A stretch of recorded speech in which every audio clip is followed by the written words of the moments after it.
takip ng kaldero ang tumama sa puwetan ni Pablo nang magising siya. Nakita niyang patawa-tawa ang kakambal niyang si Panyang habang nakatayo sa labas at may hawak na sandok. Hindi niya alam kung bakit ito nakangiti. Gayong masakit ang pagtama ng takip ng kaldero sa puwetan niya. Sa inis, tumayo siya at kinuha ang walis tambo.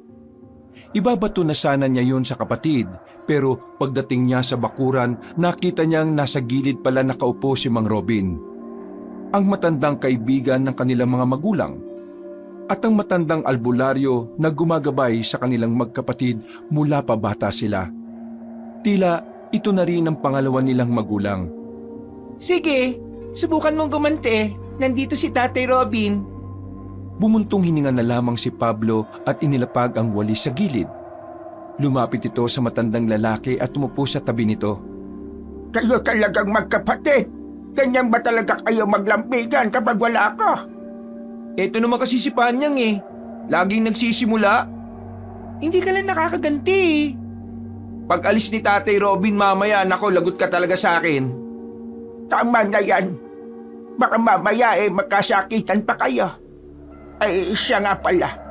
Kaya lang ako nandito para sabihan ka. Merong pagpupulong na gagawin ng mga albularyo mamayang gabi. Gusto mo bang sumama? Bagwa lang naman po akong albularyo eh. Ayos lang po ba yun? At saka, tungkol saan po pala yung pag-uusapan? Wala namang problema sa akin kung bago o matagal ka ng albularyo. Ang mahalaga'y nandun ka. Kailangan natin marinig ang mga sasabihin nila. Kasi tungkol ito sa isang matandang babae na gumagala rito sa atin. Nagbibigay siya ng masamang pangitain at babala. Nagdudulot siya ng takot sa mga tao. Kaya kailangan natin siyang mahuli at mapaalis dito sa baryo. Narinig ko na nga po yung tungkol dyan. Yung isa ko rin kasing kaibigan yung tiya niya. Pinagsabihan din daw ng masamang pangitain. Kaya nga mamaya, kapag may oras ka, sumama ka ha?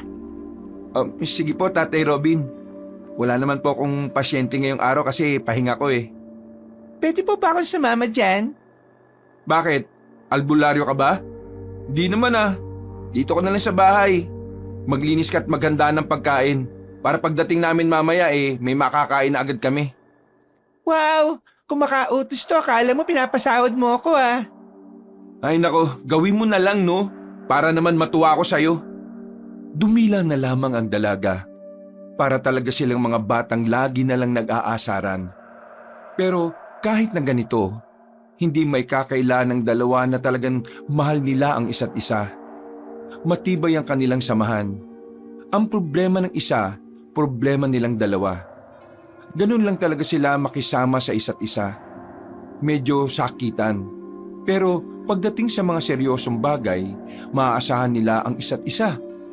Mabilis na lumipas sa mga oras at paalis na rin si Pablo ng bahay nila. Simpleng maong at t-shirt lang ang suot ng binata. Bago siya umalis, siniguro muna niyang nakapaglinis na ng bahay ang kanyang kakambal. Panyang, aalis na ako ha. Baka kanina pa naghihintay sa akin si Tatay Robin eh. Di umalis ka, pakiko. Ikaw talaga kahit kailan, wala kang kwentang kausap. O sige na, bye na.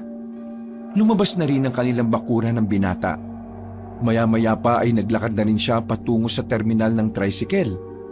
Hindi naman sobrang layo ang pupuntahan niya.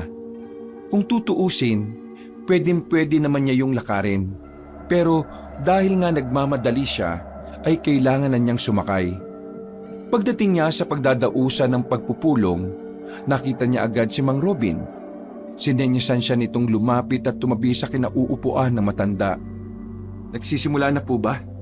Hindi pa. Hinihintay pa yung mga bigating albularyo. Mabuti naman po. Akala ko huli na ako eh. Dadala mo ba yung lisensya mo? Opo, nandito sa akin. Lingid sa kaalaman ng lahat sa baryo nila, para maging isang ganap na albularyo, kinakailangan ng lisensya na siyang ginagawa ng mga nakatataas na albularyo. Ang lisensyang yon ay nagpapatunay na isang lehitimong albularyo ang nagtataglay nito. Ito ay para maiwasan ang pagpapanggap. para mas madaling malaman kung totoo bang albularyo ang isang tao o hindi. Mga ilang sandali pa ay dumating na rin ang kanilang hinihintay. Hindi nagtagal ay nagsimula na rin ang pagpupulong. Agad na tinalakay ang isang matandang babae na napag-alaman na isa palang mangkukulam. Ayon sa mga nagsasalita, ang matandang ito raw ay isang kupas na mangkukulam na nawala ng kapangyarihan. Hindi na nakagamit ng itim na mahika dahil sa nakalaban nitong albularyo noon.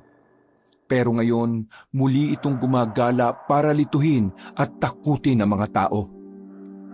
Nagbibigay daw ito ng nakakatakot na babala sa mga tao. Bagay na tingin ng mga albularyo, magiging problema yon sa kapayapaan at katahimikan ng kaisipan ng bawat isa. Natapos naman ang maayos ang kanilang pagpupulong. Kahit na papaano ay marami din namang natutuhan si Pablo. Hindi lang naman kasi ang tungkol sa babaeng mangkukulam ang tinalakay nila. Marami ding napag-usapan tungkol sa kung papaano magpapaunlad ng kakayahan. Paano? Natatandaan mo naman siguro mga sinabi tungkol sa matandang mangkukulam kanina. Mauna na ako sa iyo. May aasikasuhin pa kasi akong isang pasyente. Gabi na po pasyente pa rin. Ganon talaga ang magaling, dinadaya. Alaga namang pauwiin ko yun mukhang galing pa sa malayong lugar. Isa pa, kailangan ko ng pera ngayon Sige na. Maraming salamat, Tatay Robin. Mag-iingat po kayo. Sumakay na rin ng tricycle ang matandang lalaki. Nagsimula namang maglakad ang binatang si Pablo. Marami-rami siyang nakakasabay na naglalakad kaya kahit na papaano, hindi naman siya naiilang kahit na madilim ang daan. Isa pa, hindi siya maglalakas ng loob kapag mag-isa siya. Ang sabi kasi noon ni Mang Robin sa kanya, dapat ang albularyong baguhan hindi nag-iisa sa daan. Takaw tingin daw kasi ang mga kagaya ni Pablo para sa mga mababangis na nilalang. Gaya na lamang ng aswang. Nakarating naman ng baryo si Pablo ng ligtas. 8:00 na noon. Wala nang katao-tao sa labas. Maliban na lang sa mga bakuran na merong mga nag-iinuman. Habang naglalakad, nagulat na lang ang binata nang biglang lumitaw sa gilid niya ang kaibigan na si Manuel. Nababahala ang reaksyon ng mukha nito. Pre, tulungan mo ako, pakiusap. Oh, bakit? Anong problema? Si Tia, nilalagnat. Sobrang taas ng lagnat. Tapos, naglalaway at namumula mga mata. Nang marinig ni Pablo ang sinabing yun ni Manuel, hindi na siya nagsayang pa ng oras. Agad nilang pinuntahan ang kinaroroonan ng tiyahin ni Manuel. At pagdating na nga nila roon, inabutan niyang nakagapos na ang ginang sa haligi ng bahay. Nagwawala na ito. Naglalaway at nandilisik ang mga mata. Sabihin mo nga sa akin, ano nangyari bago ito? Ang sabi sa akin ni Mama, umalis daw yan si Tia. Tapos pag uwi niya, medyo nakakausap pa ng maayos. Pero nilalagnat na daw. Ang sabi niya nakita niya raw ulit yung matanda. Yung nagbibigay na masamang babala. Tapos yan, ganyan na kinabukasan. Wala pa ba siyang tinanggap na pagkain mula sa matandang yon? Pagkain? Teka. Naalala ko na. May nakita kong tinapay sa bag ni Tia nun. Kaunti lang ang bawas. Sige, ikuha mo ko ng maraming kalamansi. Magpakulo ka ng isang timbang tubig. Tapos, lagyan mo ng suka. Maganda rin kayo ng maraming asin Lagyan ng busal ang bibig niya kung kaya nyo. Babalikan ko kayo. Kukunin ko lang yung mga gamit ko. Gagamutin natin ng Tia mo, pre. Naku, sige. Maraming salamat, pre. Nagmamadaling umuwi ang binata. Pagdating niya sa kanila, ay nagulat sa kanya si Panyang dahil sa pagkataranta niya. Ano ba problema mo? May kaaway ka ba? Yung Tia ni Manuel, nayanggaw. Ha? Nayanggaw? Yung ginagawa ng mga aswang para gawing aswang din ng isang normal na tao? Oo, ganun nga. Kaya kailangan ko magmadali. Pabot nga ng maliit kong baul doon sa ilalim ng kama ko. Bilis! Natataranta rin ng dalagang si Panyang. Nang makuha na ni Pablo ang lahat ng kanyang gamit, dali-dali na rin siyang tumungo sa kanyang kaibigang si Manuel. Hindi na siya nagpatumpik-tumpik pa. Sinimulan na niya ang panggagamot. Inihiga nila ang ginang sa lamesa. Tinalian ng kamay at paa. Hinalo na nila ang asin at suka sa maligamgam na tubig. Pinilit namang ibuka ni Pablo ang bibig ng ginang at saka pinainom ang katas ng kalamansi. Sa ginawang yun ng binatang albularyo, tila nasaktan ng ginang. Sigaw ito ng sigaw na parabang nababaliw sa sakit. Pre, ayos lang ba talaga siya? Huwag kang mag-alala, normal yan. Yung kalamansi nakakatulong yun para patayin ang bakterya na gawa ng yanggaw. Pero hindi lahat nawawala sa katawan niya. Kaya kailangan ko ng paraan na susuporta doon. Pakipunasan siya ng bimpo na sinawsaw dyan sa maligamgam na tubig.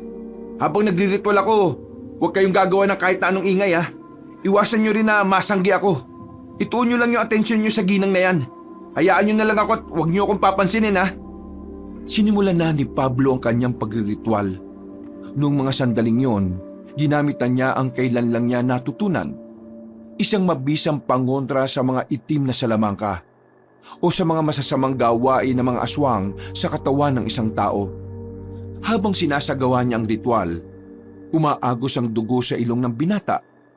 Ibig sabihin nito, hindi pa handa ang katawan niya para sa ganoong kabigat na ritual. Pero walang magagawa si Pablo sa mga sandaling yon. Kailangan niyang isagawa yon bago pa mahuli ang lahat. Kapangyarihan ng batalang mabagin at maawain. Tulungan mo akong ibalik sa dati ang ginang na ito. Siya ay biktima ng kasamaan. Ibalik mo sa kanya ang diwa ng kabutihan. Paulit-ulit na sinasabi ni Pablo ang mga salitang yon. Mga ilang sandali lang ay nakita na lamang niyang hindi na nagwawala ang ginang. Nakadilat pa rin ang mga mata. Nanlilisik pa rin pero tila nangihina na. Kinuha na ni Pablo ang maliit na punyal. Halos kasing haba lang din ito ng krayola. Ihanda niyo ako ng bulak at panapal. Kailangan kong paagasin sandali ang dugo niya. Kailangan makasingaw para makalabas ang itim na salamangkang nasa katawan niya. Kinuha ni Pablo ang kamay ng ginang. Marahan niyang hiniwa ang palad nito. Sa puntong ito, nagsumigaw ulit ang tiyahin ni Manuel.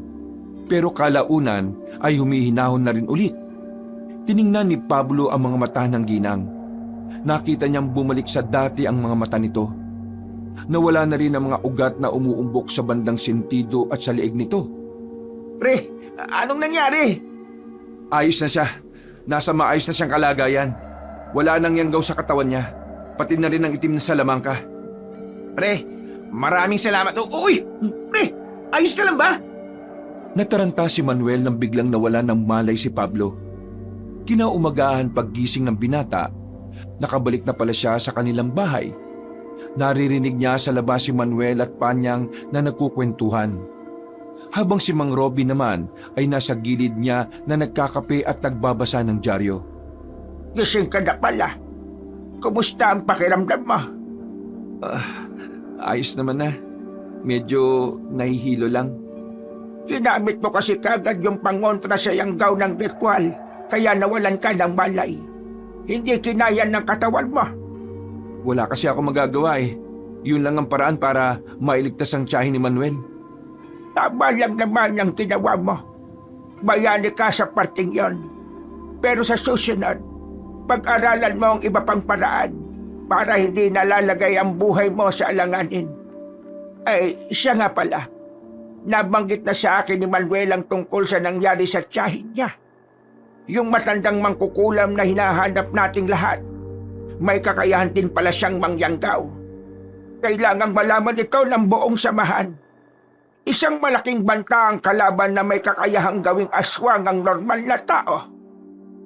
Tay Robin, tingin niyo po, ano po kayang dahilan at bakit siya nangyayanggaw?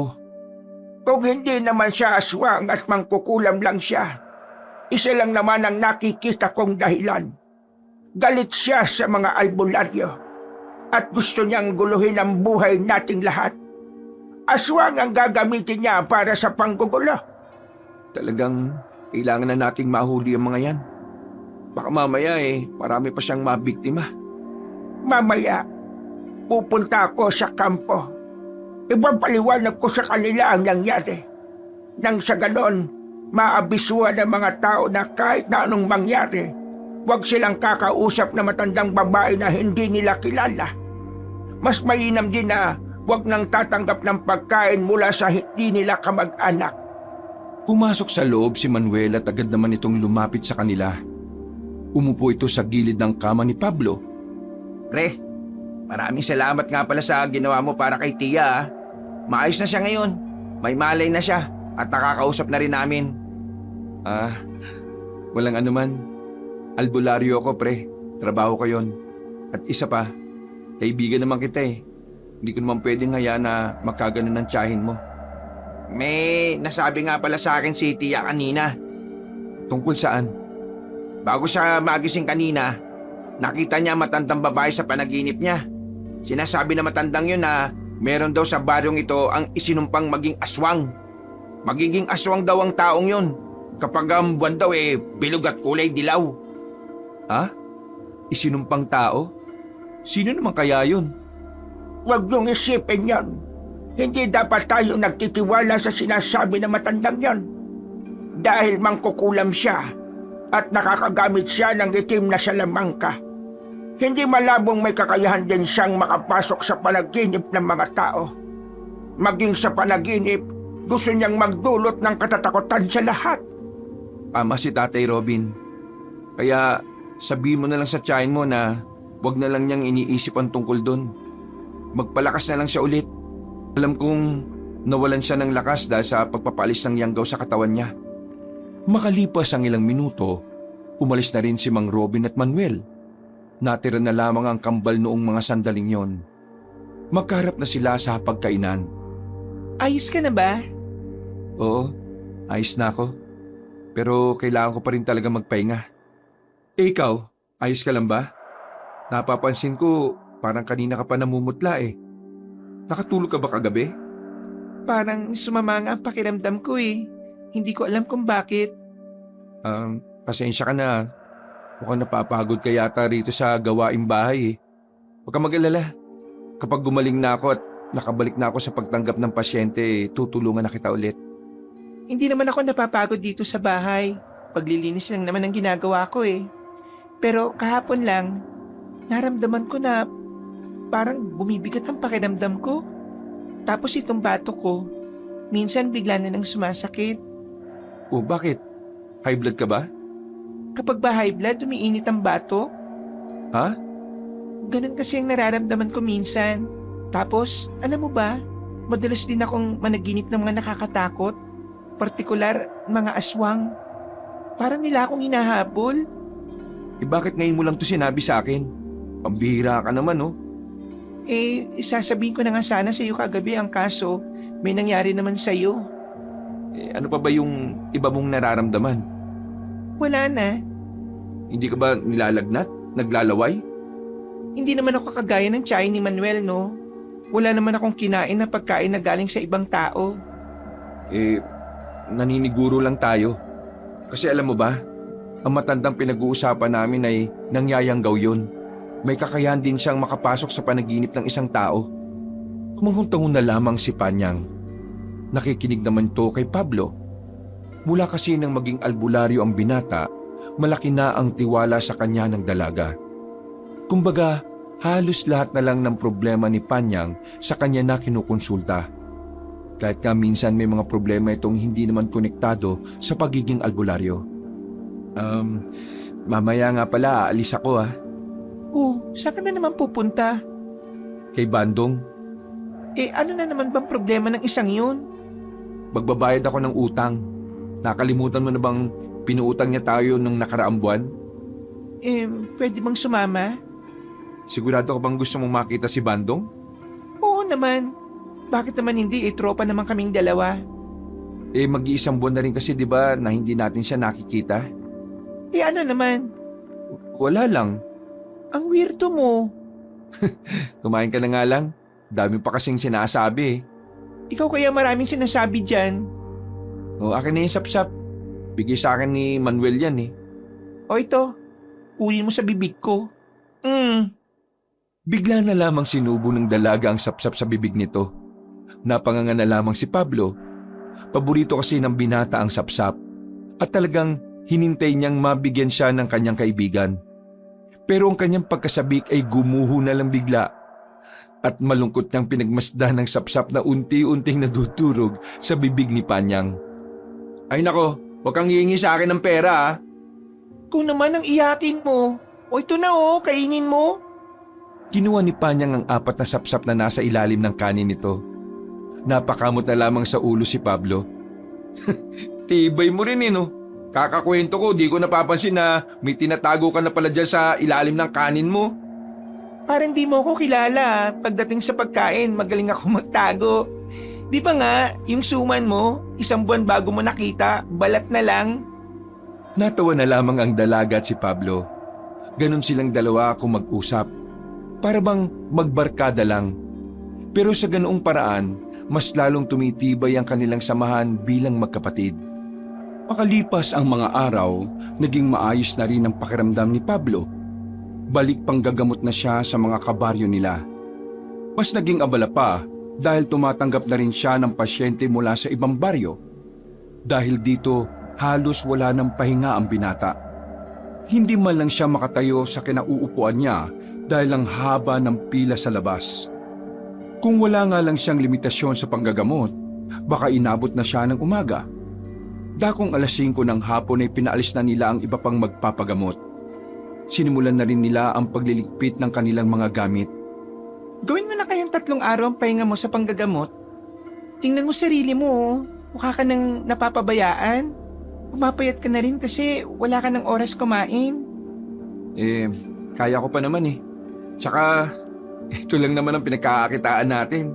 Kapag hindi tayo kumayod, wala tayong kikitain. Ikaw naman kasi, sabi ko naman sa iyo magtatrabaho na rin ako, ayaw mo naman. Kapag nagtrabaho ka, di wala na akong kasama. Sino katulong ko dito? Sino mag-a-assist sa akin? Ay nako, alagaan mo naman kasi yung sarili mo. Tingnan mo, kambal tayo pero mas kamukha mo pa yung paa ko ngayon Ay, siya nga pala. Naalala mo ba nung pumunta tayo kay Bandong para magbayad ng utang? Oo, bakit? Anong meron? Para kasing nangangayayat siya Diyos ko naman, ikaw nga namayat din naging issue ba sa kanya? Hindi. May iba kasi akong kutob sa pagpayat niya. Ibang kutob? Ano naman? Hindi ko alam. Basta, hindi ko pa sigurado. Mabuti pa, iligpit mo na muna ito. Pupuntahan ko si Bandong. Ang galing mo rin talaga, no? Sige na, bibilan na lang kita ng siopaw pagbalik ko. Agad na tumayo ang binata at lumabas ng kanilang bakuran. Dinaanan na muna niya si Manuel para magpasama sa kaibigan. Mabuti naman at naroon lang din ang lalaki. Habang naglalakad sila patungo sa bahay nila Bandong, merong kinwento si Manuel sa kanya na talaga namang nakapukaw ng kanyang pansin. Pre, napansin ko nung nakaraan si Bandong. Parang namumutla siya tapos nangangayayat na. Oo, napansin mo rin pala yun. Yan nga rin ang dahilan kung bakit magpapasama ako sa iyo. Gusto kong malaman kung ayos lang ba talaga siya. Ang weirdo nga pre, nung subukan ko siyang kausapin, tumawa lang siya sa akin. Tapos parang aligaga yung mata. Hindi kaya pare, nayanggaw din siya. Hindi naman ganun ang sintomas ng yanggaw Iba ang kutob ko. O bakit? Ano bang iniisip mo? Basta, puntahan na lang natin siya ngayon para malaman natin. Mabilis silang naglakad patungo roon. Kaya naman nakarating sila kaagad. Hindi nila inabutan ng binata roon. Ang sabi lang ng kapitbahay, umalis na naman na parang balisa ang itsura ng muka. Hindi raw mapakali ang mga mata. Parang laging may hinahanap sa kung saan. Kaya naman, hindi na tuloy maiwasang isipin ni Pablo na baka nga tama ang hinala niya. Lintik talagang Bandong to. Kung saan-saan na naman nagpupunta. Pre, ayaw ko sanang isipin to pero paano kung nalululong na sa droga ang kaibigan natin? Ha? Paano naman mangyayari yan? Ang bait ng tao ni Bandong Pre, hindi mo naman ako masisisi na maisip ko to. Mula nang mapahiwalay siya sa tropahan natin Sino na ba mga naging kasama niya? Mga siraulot lasenggo. Tapos, puro bisyo, di ba? Sa bagay, may punto ka rin naman. Pero, wag na muna siguro tayo mag-isip ng ganyan, pre. Pagkatiwalaan natin ang kaibigan natin. Napapailing na lamang si Pablo. Wala silang napala noong mga sandaling yon. Pagbalik niya ng bahay, naabutan niya si Panyang sa gilid. Ngumunguya ng mangga habang nakatulala. Hindi pa nga siya nito namalayan kung hindi niya ito kakalabitin. Uy, bakit tulala ka dyan? Anong problema? Ha? Tulala ka na naman. Anong iniisip mo? Yung matanda. Matanda? Sinong matanda? Yung matandang babae. Medyo gusgusin. Lumapit siya sa akin kanina eh. Sinabihan niya ako na magiging miserable daw ang buhay ko dahil sa sumpa.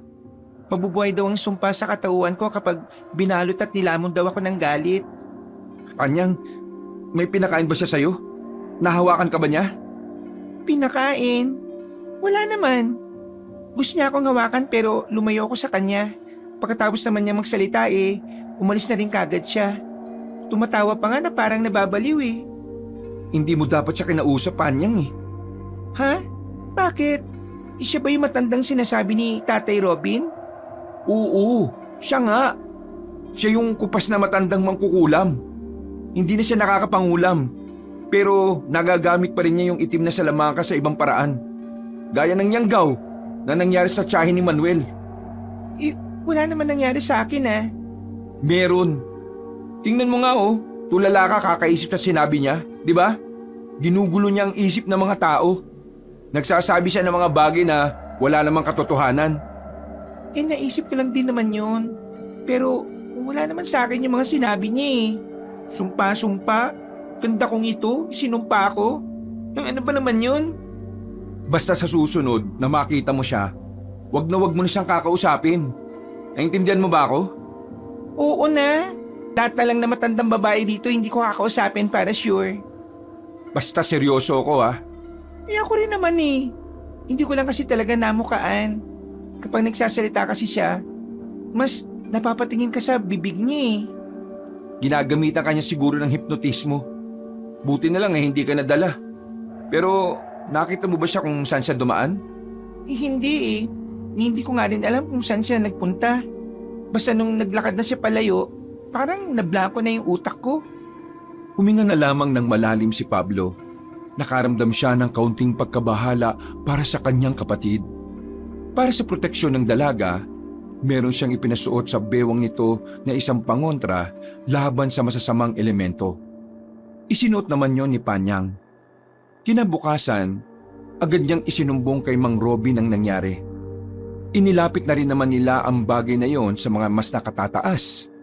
Pero kahit na nagparonda sila, walang nahagilap ang mga albularyo. Kahit anino na matandang yon ay hindi nila nasilayan. Bagay na naging malaking palaisipan para sa kanilang lahat. Wala silang makuhang paliwanag kung bakit parang bigla-bigla na lang nawala ang matanda. Tapos bigla-bigla na lang din itong lilitaw sa kung saan-saan. Lumipas pa ang mga araw, naging alerto si Pablo sa maaaring paglapit na matanda sa dalaga. Dakong 6:00 ng gabi, habang katatapos lang magsarado ang pagamutan nila, isang matandang babae ang pumasok sa kanilang bakuran. Alam ni Pablo na ang matandang yon ay ang matandang mangkukulam. Pero sa hindi niya malamang dahilan, nagtataka siya kung bakit parang ayos lang sa kanya na naroon ang matanda. Para bang kahit alam niyang masamang nilalang yon, binabaliwala ito ng utak niya. Uy, siya yung matandang nakausap ko nung nakaraan. Akong bahala, kakausapin ko. Akala ko ba hindi natin siya kakausapin? Basta, diyan ka lang. Bagyang lumapit si Pablo sa matandang babae na nakangiti ng malapad. Kita pa ang nag-iisa nitong ngipin sa baba. Tapos na po yung panggagamot ko. Pwede na ho kayong umalis. Isang pangyayari ang babago sa buhay niyong magkapatid. Ang magkasundo ay mag-aaway. Ang magkabati ay magpapatayan. Ang magkapatid ay magkakalimutan. Ang magkapatid ay... Pablo! Hindi mo ba paalisin na matandang yan? Hoy Pablo! Nakikinig ka ba sa akin? Nakatayo lamang si Pablo ng mga sandaling yon. Naririnig niya ang lahat ng sinasabi ng matanda.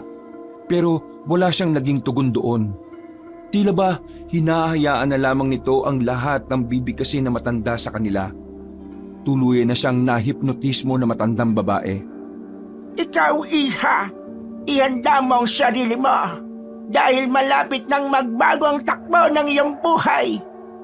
Umalis na kayo. Weirdo na mga sinasabi ninyo. Akala mo ba magpapaloko ko sa mga pinagsasabi nyo? Manigis kang matanda ka. Ang mga naririnig mo mula sa akin ay pawang katotohanan lamang.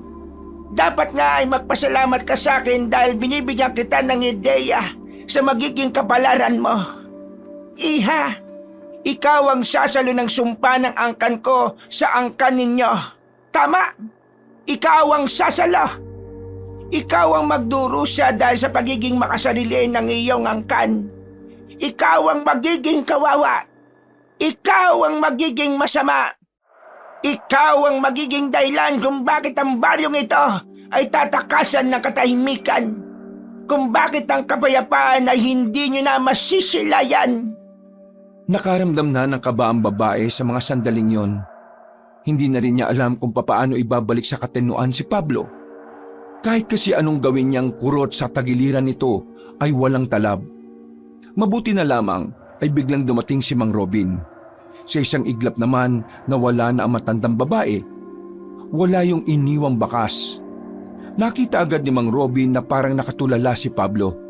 Kaya sinampal niya ito ng malakas at hinipan sa bunbunan. Anong nangyari dito? Tay Robin, kanina nandito yung matanda. Kinausap niya si Pablo sandali tapos naging ganyan na siya. Nahipnotis mo siya. Muling sinampal na matandang lalaki ang binata. Paulit-ulit din itong hinipan ng bumbunan ni Pablo. Kalaunan ay nakabalik na rin naman ito sa katinuan. Ha? Anong nangyari? Nasaan yung matandang yun? Wala ka ba talagang alam? Hindi, wala. Alam ko ang mga sinabi niya, pero wala lang talaga akong kontrol sa sarili ko. Pablo, hindi ka dapat tumingin sa mga mata niya. Nahipnotismo ka niya. Albularyo ka pa naman. Dapat alam mo mga bagay na yon. Hindi ko na naisip yun, Tatay Robin. Nung bigla na lang kasi siyang lumitaw sa bakuran namin, ganun na nangyari. Parang hindi pa kami nakakaharap nahipnotismo na niya ako. Hindi na maganda ito. Kailangan talaga nating maalarma. Sumama kayong dalawa sa akin. Doon na muna kayo mamalagi sa bahay ko. Mas malalakas ang pangontrang naroon kaysa rito. Hindi siya makakalapit sa bahay ko. Naglakad na sila nung gabing yon patungo sa bahay na matanda. Habang tinatahak nila ang daan, nakaramdam sila na parang merong sumusunod sa kanila. Inilabas na ni Mang Robin ang kanyang punyal. Palingon-lingon sila sa paligid. Kung sila ka man, huwag mo lang tangkain. Mamamatay ka lang. Nang sabihin ni Mang Robin ang mga salitang yon, hindi na sila nakarinig ng mga kaluskos at tiyabag ng paa. Aminadong kabado ang kambal sa mga sandaling yon. Hindi dahil baka merong masamang loob na sumusunod sa kanila, kundi dahil sa posibilidad na baka may iba pang nayanggaw ang matandang mangkukulam. Malaki kasi ang tsansa na magkaroon ng aswang sa baryo nila dahil sa yanggaw. Nakarating naman sila ng maayos sa bahay ni Mang Robin. Maayos at malinis naman ang bahay nito. Mag-isa lang din naman kasi ang matanda. Wala itong pamilya. Tumanda na lamang itong binata. Hanggang hindi pa nahuhuli ang matandang yon, hindi ka lang muna pwedeng umalis dito, Panyang. Po, sandali lang, Tay Robin.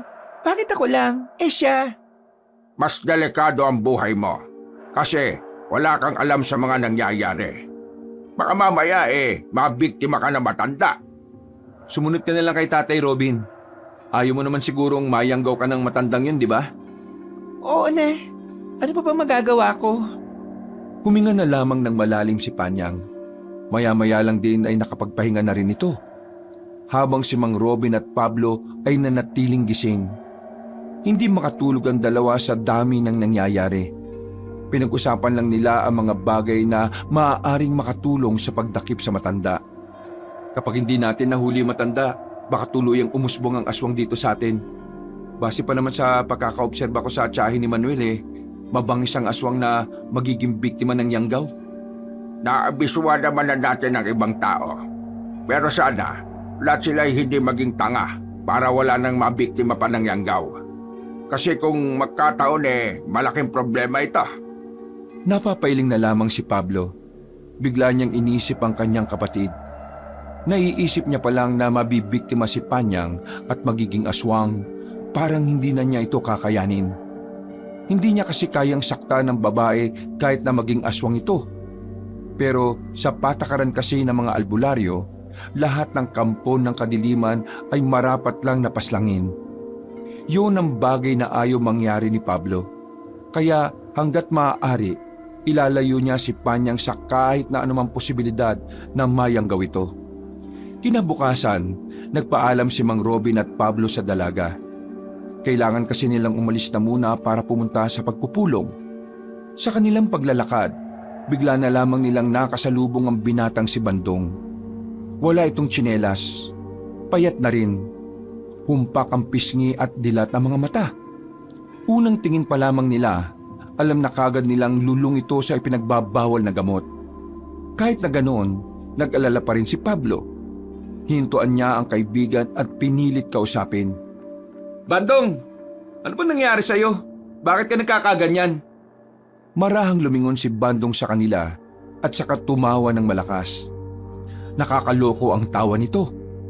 Nakaramdam siya ng inis, pero inintindi na lang niya dahil mukha namang wala sa sarili ang kanyang kaibigan. Bandong, naririnig mo ba ako? Pare, tignan mo oh. Yung baboy lumilipad. Pablo, wala sa sarili ang kaibigan mo. Ganyan talaga nangyayari kapag napapatropa sa mga siraulo din. Gusto mo bang sumama sa ulap? Para tayong nakalutang sa langit. At alam mo ba pre, ang sarap ng babaeng yun. Ang sarap. Tikman ko kaya.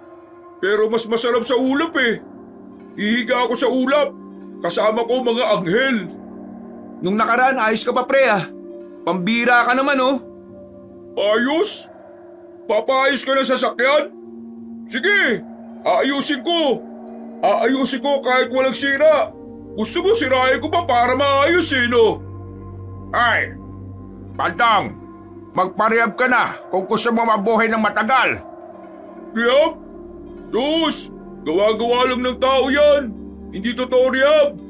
Ang totoo yung ulap. Ayun oh, yung baboy nandun na sa ulap. Langya. Ang bilis niya palang lumipad. Napapailing na lamang sila sa sinasabi ni Bandong. Hinayaan na lamang ni Pablo na maglakad ng lalaki. Gustuin niya man itong tulungan pero alam naman niyang hindi siya ang maaaring tumulong doon. Wala naman siyang kaalam-alam kung papaanong maibabalik sa katinoan ng isang taong lulong na sa droga. Ang tanging may kaalaman lang sa ganoon ay ang kinauukulan. Mabigat ang pakiramdam ni Pablo dahil kay Bandong. Hindi niya matanggap na tuluyan ng naligaw ng landas ang lalaki. Naawa siya sa kaibigan niya. Wala rin kasi yung pamilya na iintindi sa kanya. Lahat ng pamilya ni Bandong ay inabandonan na siya. Hintayin mo ako Bandong ha. Tutulungan kita. Kailangan ko lang itong unahin. Tumuloy na lamang sila sa kanilang pagpupulong. Nagdeklara na ang mga nakatataas ng tinatawag nilang Red Alert. Ibig sabihin nito, magtatalaga na sila ng mga tao sa bawat sulok ng baryo. Tigalawang albularyo at manunugis ang tatambay sa bawat kanto. Magkakaroon na rin ng roronda sa kagubatan. Lahat din ng magiging kahina-hinala ang galaw, kahit na hindi matandang babae ay iimbestigahan. Sa sobrang galing kasi na matandang yon sa paggamit ng itim na salamangka, naiisip na rin nila na baka may kakayahan na rin itong makapanggaya ng anyo. Umuwi na muna tayo sa bahay at nang makapagtanghalian na muna. Mamaya na tayo sasama sa mga maglilibot. Mas maganda kung gabi para hindi mainit. Opo, abuti pa nga po. Nagugutom na rin ako eh. Nagmamadaling makabalik ng bahay ang dalawa. Pero pagdating nila roon, narinig nilang umiiyak ang babaeng si Panyang sa loob. Mabilis siyang pumasok at naabutan niyang punit na ang damit ng dalaga. May dugo rin sa bandang hita nito. Ang pang-ilalim na suot sa pang-ibaba ng dalaga ay nasa sahig. Panyang, anong nangyari? Sinong gumawa nito sa'yo? Nanginginig ang kamay ni Panyang. Hindi ito makapagsalita. Sabihin mo sa akin, sinong may gawa nito sa'yo? Kumalma ka, Pablo. Mas lalo siyang hindi magsasalita kung tataasan mo ang boses mo. Ako na dyan. Huminga ng malalim si Mang Robin. Hinawakan ni Mang Robin ang kamay ng dalaga at saka nagsalita. Panyang, anak, sabihin mo sa amin kung sino ang gumawa nito sa iyo para matulungan ka namin. Si Bandong, siya ang gumawa nito sa akin. Pinagsamantalaan niya ako. Wala na siya sa katinuan. Halos gumuho ang mundo ni Pablo ng mga sandaling yon. Hindi niya masukat ang galit na nararamdaman niya. Ang awa na nararamdaman niya para sa kaibigan, napalitan na yun ng pagkamuhi. Bigla na lang siya pumasok at ginawa niya sa akin itong kababuyan niya. Marumi na akong tao. Sobrang dumi kong tao. Papatayin ko siya. Pablo, saan ka pupunta? Hey, Pablo! Dahil sa galit, hinugot ni Pablo ang kanyang itak at lumabas ng bahay. Hindi na niya naririnig pa ang tawag sa kanya ni Mang Robin. Ang tanging tumatakbo sa utak niya ay pagbayarin ng kaibigan niyang si Bandong. Ang kaibigan niyang lulong sa ipinagbabawal na gamot. Bumalik siya sa kanilang baryo. Pinunta niya si Bandong sa bahay nito sa pag-aakala na naroon yon. Pagpasok niya sa bahay, ang naabutan na lamang niya doon ay mga pinsan ni Bandong. Mas lalo siyang nagalit dahil hindi niya maiganti ang kanyang kapatid. Natagpuan na lamang niya ang sarili niyang inaawat na siya ni Manuel. Hindi na niya namalaya na nasa tabi na pala niya ang kaibigan niya. Uy! Ano ba nangyayari sa inyo ni Bandong? Ha? Bakit mo siya papatayin? Wala na sa sarili si Bandong. Pinagsamantalaan niya si Panyang, pre. Pinaboy niya. Ha? Ano? Kakalimutan ko na kung ano man ang pinagsamahan namin. Hindi ako papayag na ganun lang. Papatayin ko siya. Papatayin ko siya ngayon kapag nakita ko siya. Ikaw naman ang makukulong eh. Wala na akong pakialam. Naririnig mo ba sarili mo, pre? Kapag nakulong ka, mas lalong mahihirapan ang kapatid mo na makausad sa nangyari. Wala na siyang ibang sasandalan, pre. Ikaw lang.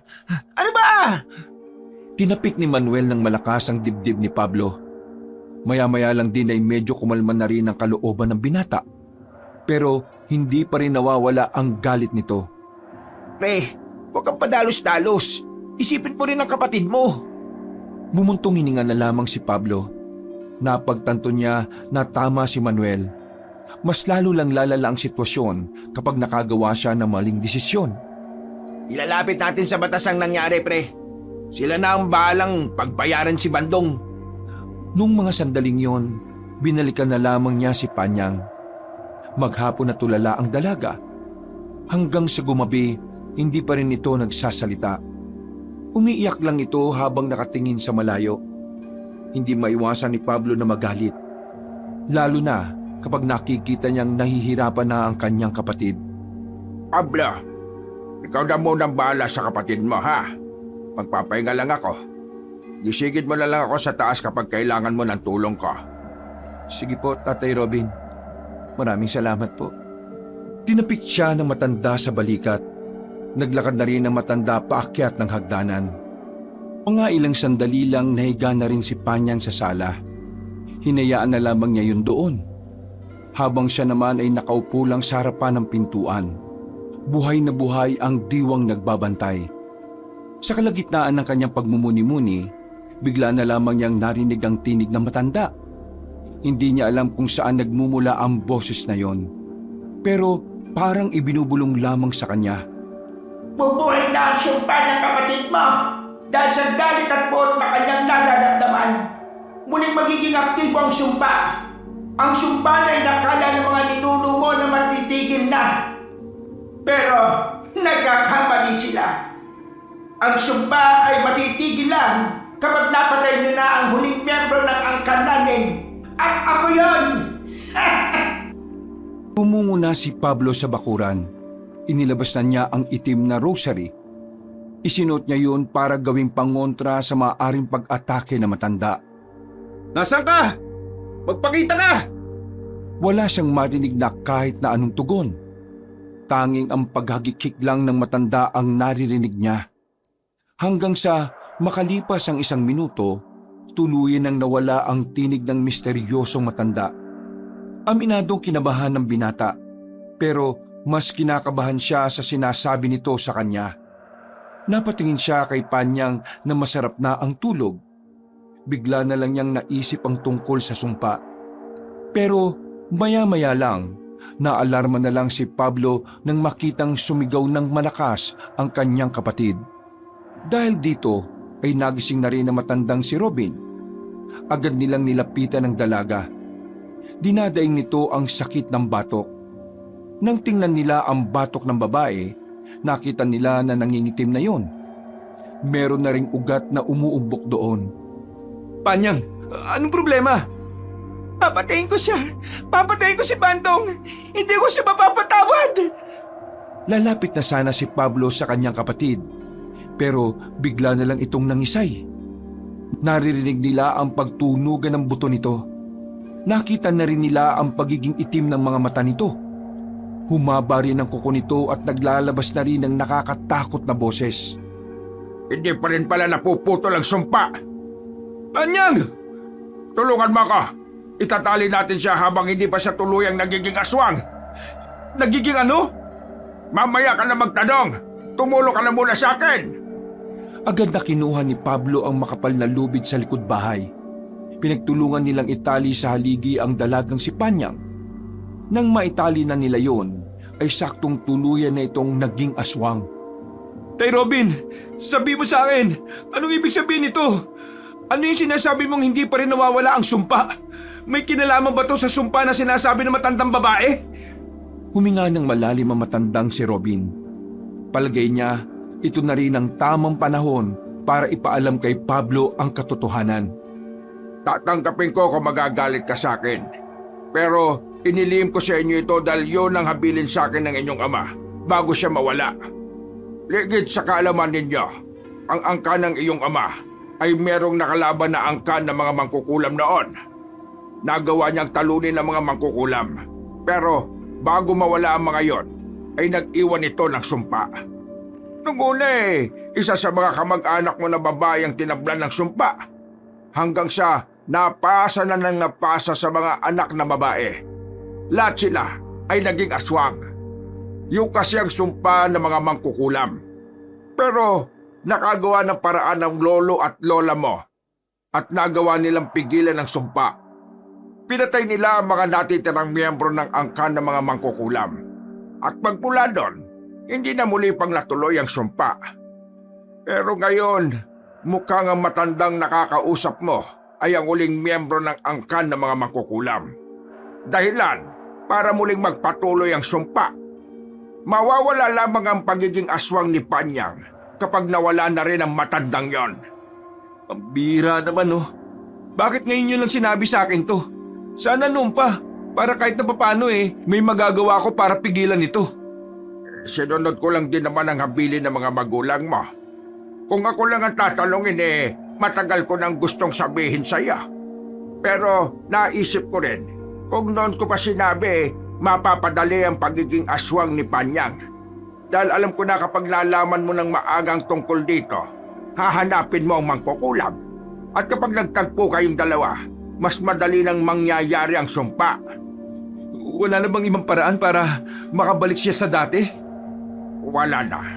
Ang taging paraan, paslangin ang matanda. Itinago nila ang tungkol kay Panyang. Lumipas sa mga araw, hindi pa rin nahahanap ang matandang mangkukulam. Habang si Panyang naman, hindi na rin nakabalik sa dati. Ni hindi na rin sila nito nakikilala. Para na itong mabangis na hayop. Dahil sa awa, naisipan ni Pablo na pakainin na ng hilaw na karne ang kanyang kapatid. Inaprubahan naman ito ni Mang Robin. Dahil kung hindi makakakain ng dalaga, mamamatay rin ito sa gutom.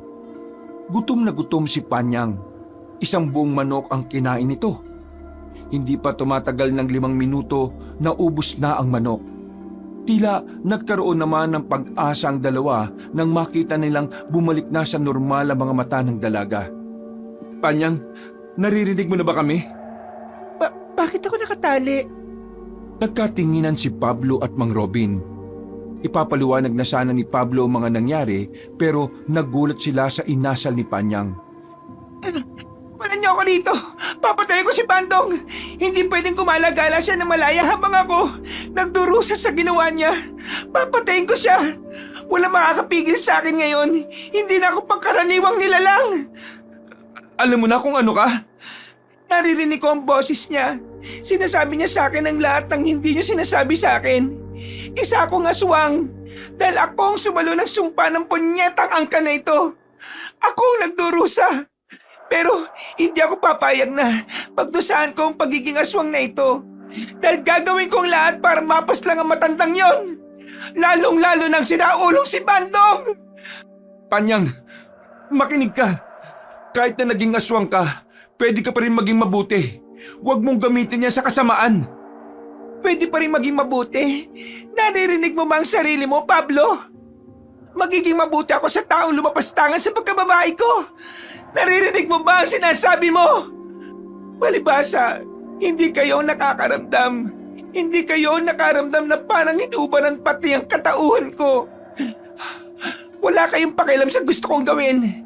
Gagamitin ko ang sumpang ito para pagbayarin lahat ng taong walang magawang mabuti at lahat ng taong magtatangka na saktan ako.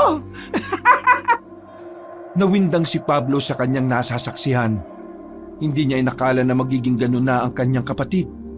Sobrang layo nito sa pagkakakilala niya. Panyang, gumising ka! Hindi ikaw yan! Hindi ganyan ang Panyang nakilala namin! Wala na ang Panyang nakilala nyo. Ang Panyang na kinakausap nyo ngayon ay ang Panyang na napuno na ng galit. Pinaboy niya ako at pinaglaruan ng matandang yon ang kapalaran ko. Papatayin ko sila. Papatayin ko lahat ng magiging adlang sa mga plano ko. Hindi na kinaya ni Mang Robin ang kanyang nakikita. Kaya naman hinigit na nito si Pablo palabas ng bahay. Pablo, iba na ang takbo ng utak ng kapatid mo. Talagang tuluyan ang nananalaytay ang utak ng isang aswang sa kanyang buong pagkatao. Nakilala na niya tayo, pero dahil sa pagiging mabangis, ang tanging nasusunod na lang para sa kanya ay ang sarili niya. Kailangan din natin mag-ingat. Pwede rin niya tayong masaktan. Hindi magagawa ni Panyang sa atin yon. Kilala niya tayo at kaya lang niya sinasabi yon dahil sa ginawa sa kanya ni Bandong. Ejilak mo nga mga mata mo. Alam mo na ang aswang ay hindi kailanman nakakapag-isip ng tama. Napag-aralan natin yan, Pablo. Alam mo yan.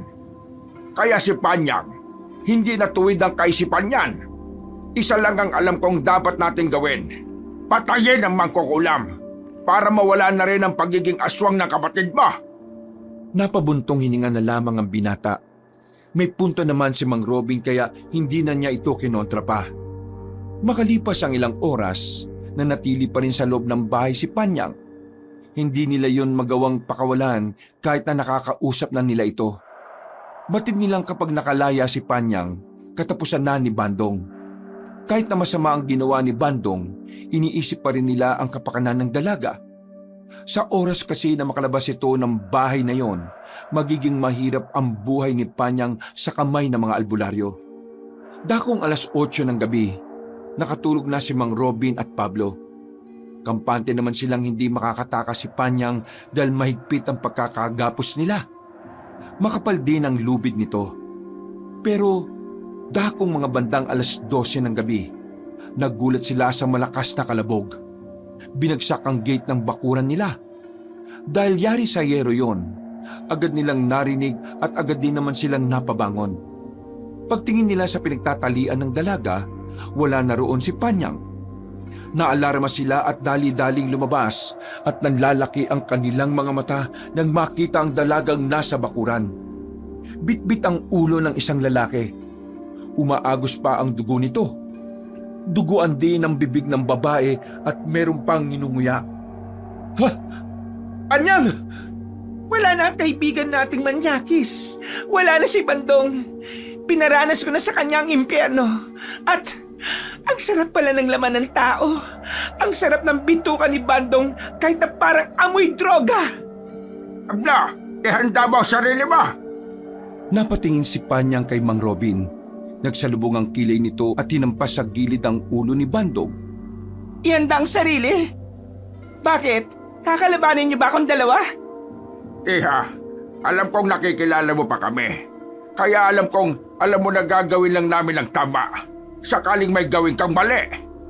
May gagawin ako mali. Depende kung pipigilan niyo ako. Yun ang pagkakamali niyo. At ang mali, dapat dinadagdagan pa ng isang pagkakamali. Wala na sa kayusan ng isipan mo, Panyang. Alam kong galit ka dahil sa naging kapalaran mo. Pero ang tunay na kalaban natin dito ay ang matandang mangkukulam. Ang miyembro ng angkan na naglagay ng sumpa sa angkan natin. Siya ang kailangan mong paslangin. Siya! Siya ang susi para makawala ka sa sumpa ng pagiging aswang mo. Hindi. Wala na akong pakialam sa kanya. Dahil napagtanto ko, mas masarap pala ang buhay na ganito. Malakas ako. Walang makakapigil sa akin. Lahat ng gusto ko'y magagawa ko. Masarap maging aswang. Hindi ako nagsisisi. Panyang naman, alalahanin mo na lang lahat ng pinagsamahan natin. Yung mga kabataan natin. Di ba sobrang malapit tayo sa isa't isa? Ang dami pa nga nating pangarap na gustong maabot eh. Yun ang isipin mo. Huwag kang magpapatalo sa tawag ng pagiging aswang na yan. Isa kang tao. Kailangan mo magpakatao, Panyang. Hindi. Kalimutan mo na ako. Magmula ngayon, hindi niyo na ako pwedeng pakialaman. At kapag sinubukan niyo akong pakialaman, wala akong magagawa kundi pati kayo'y paslangin ko. Tumalo ng mataas si Panyang palabas ng bakuran. Hindi na rin yun hinabol pa ni Pablo. Napaupo na lamang siya sa gilid. Naiyak na lamang at hindi alam ang gagawin. Mga ilang minuto lang, inilibing nila ang ulo ni Bandong sa bakuran nila. Nang maging kalmado na ang binata, pinuntahan nila ang mga nakatataas sa kanilang samahan. Sinabi nila agad na naging aswang ang kapatid ni Pablo. Pero hindi nila sinabi ang tungkol sa sumpa. Binanggit lang nila na si Panyang ay naging biktima ng yanggaw. Dahil dito, nagsimula na ring ipahanap ang dalaga. No choice na si Pablo kahit masakit sa kanya. Kailangan niyang labanan ang kanyang emosyon. Kailangan niyang gawin ang tama. Hindi niya hahayaang makapambiktima ang kanyang kapatid. Dapat bago siya mapuksa ng mga kasabahan natin, mahanap na natin ang matandang mangkukulam. Kailangan natin siyang mapatay para mawala na ang sumpa. Sana kapag nagawa na natin yon, hindi pa huli ang lahat. Tatay Robin, tingin niyo babalik pa sa normal ang lahat? Magtiwala lang tayo sa Panginoon. Alam kong ginagabayan niya tayo. Tahimik lamang ang lalaking si Pablo. Umuwi na muna siya ng bahay. Pagpasok niya sa kanilang bahay, bigla niyang na-miss si Panyang. Naalala niya ang lahat ng masasayang sandali nila ng dalaga. Napaupo na lamang siya sa gilid. Nararamdaman na lamang niyang tumutulo na ang luha niya. Mabigat sa dibdib ang mga pangyayari. Hindi niya matanggap na ang masayang pamumuhay nila magbabago dahil lang sa isang sumpa. Ang sumpa na wala naman silang kinalaman. Humarap siya sa larawan ng kanyang ama na nakadikit sa dingding. Tay, bakit ganito? Bakit kami mga nasa henerasyon na ito ang naghihirap dahil sa lintik na sumpa na yon? Ano pa kasi ang nangyayari noon? Bakit ba kayo nagkaroon ng angkan ng mga mangkukulam?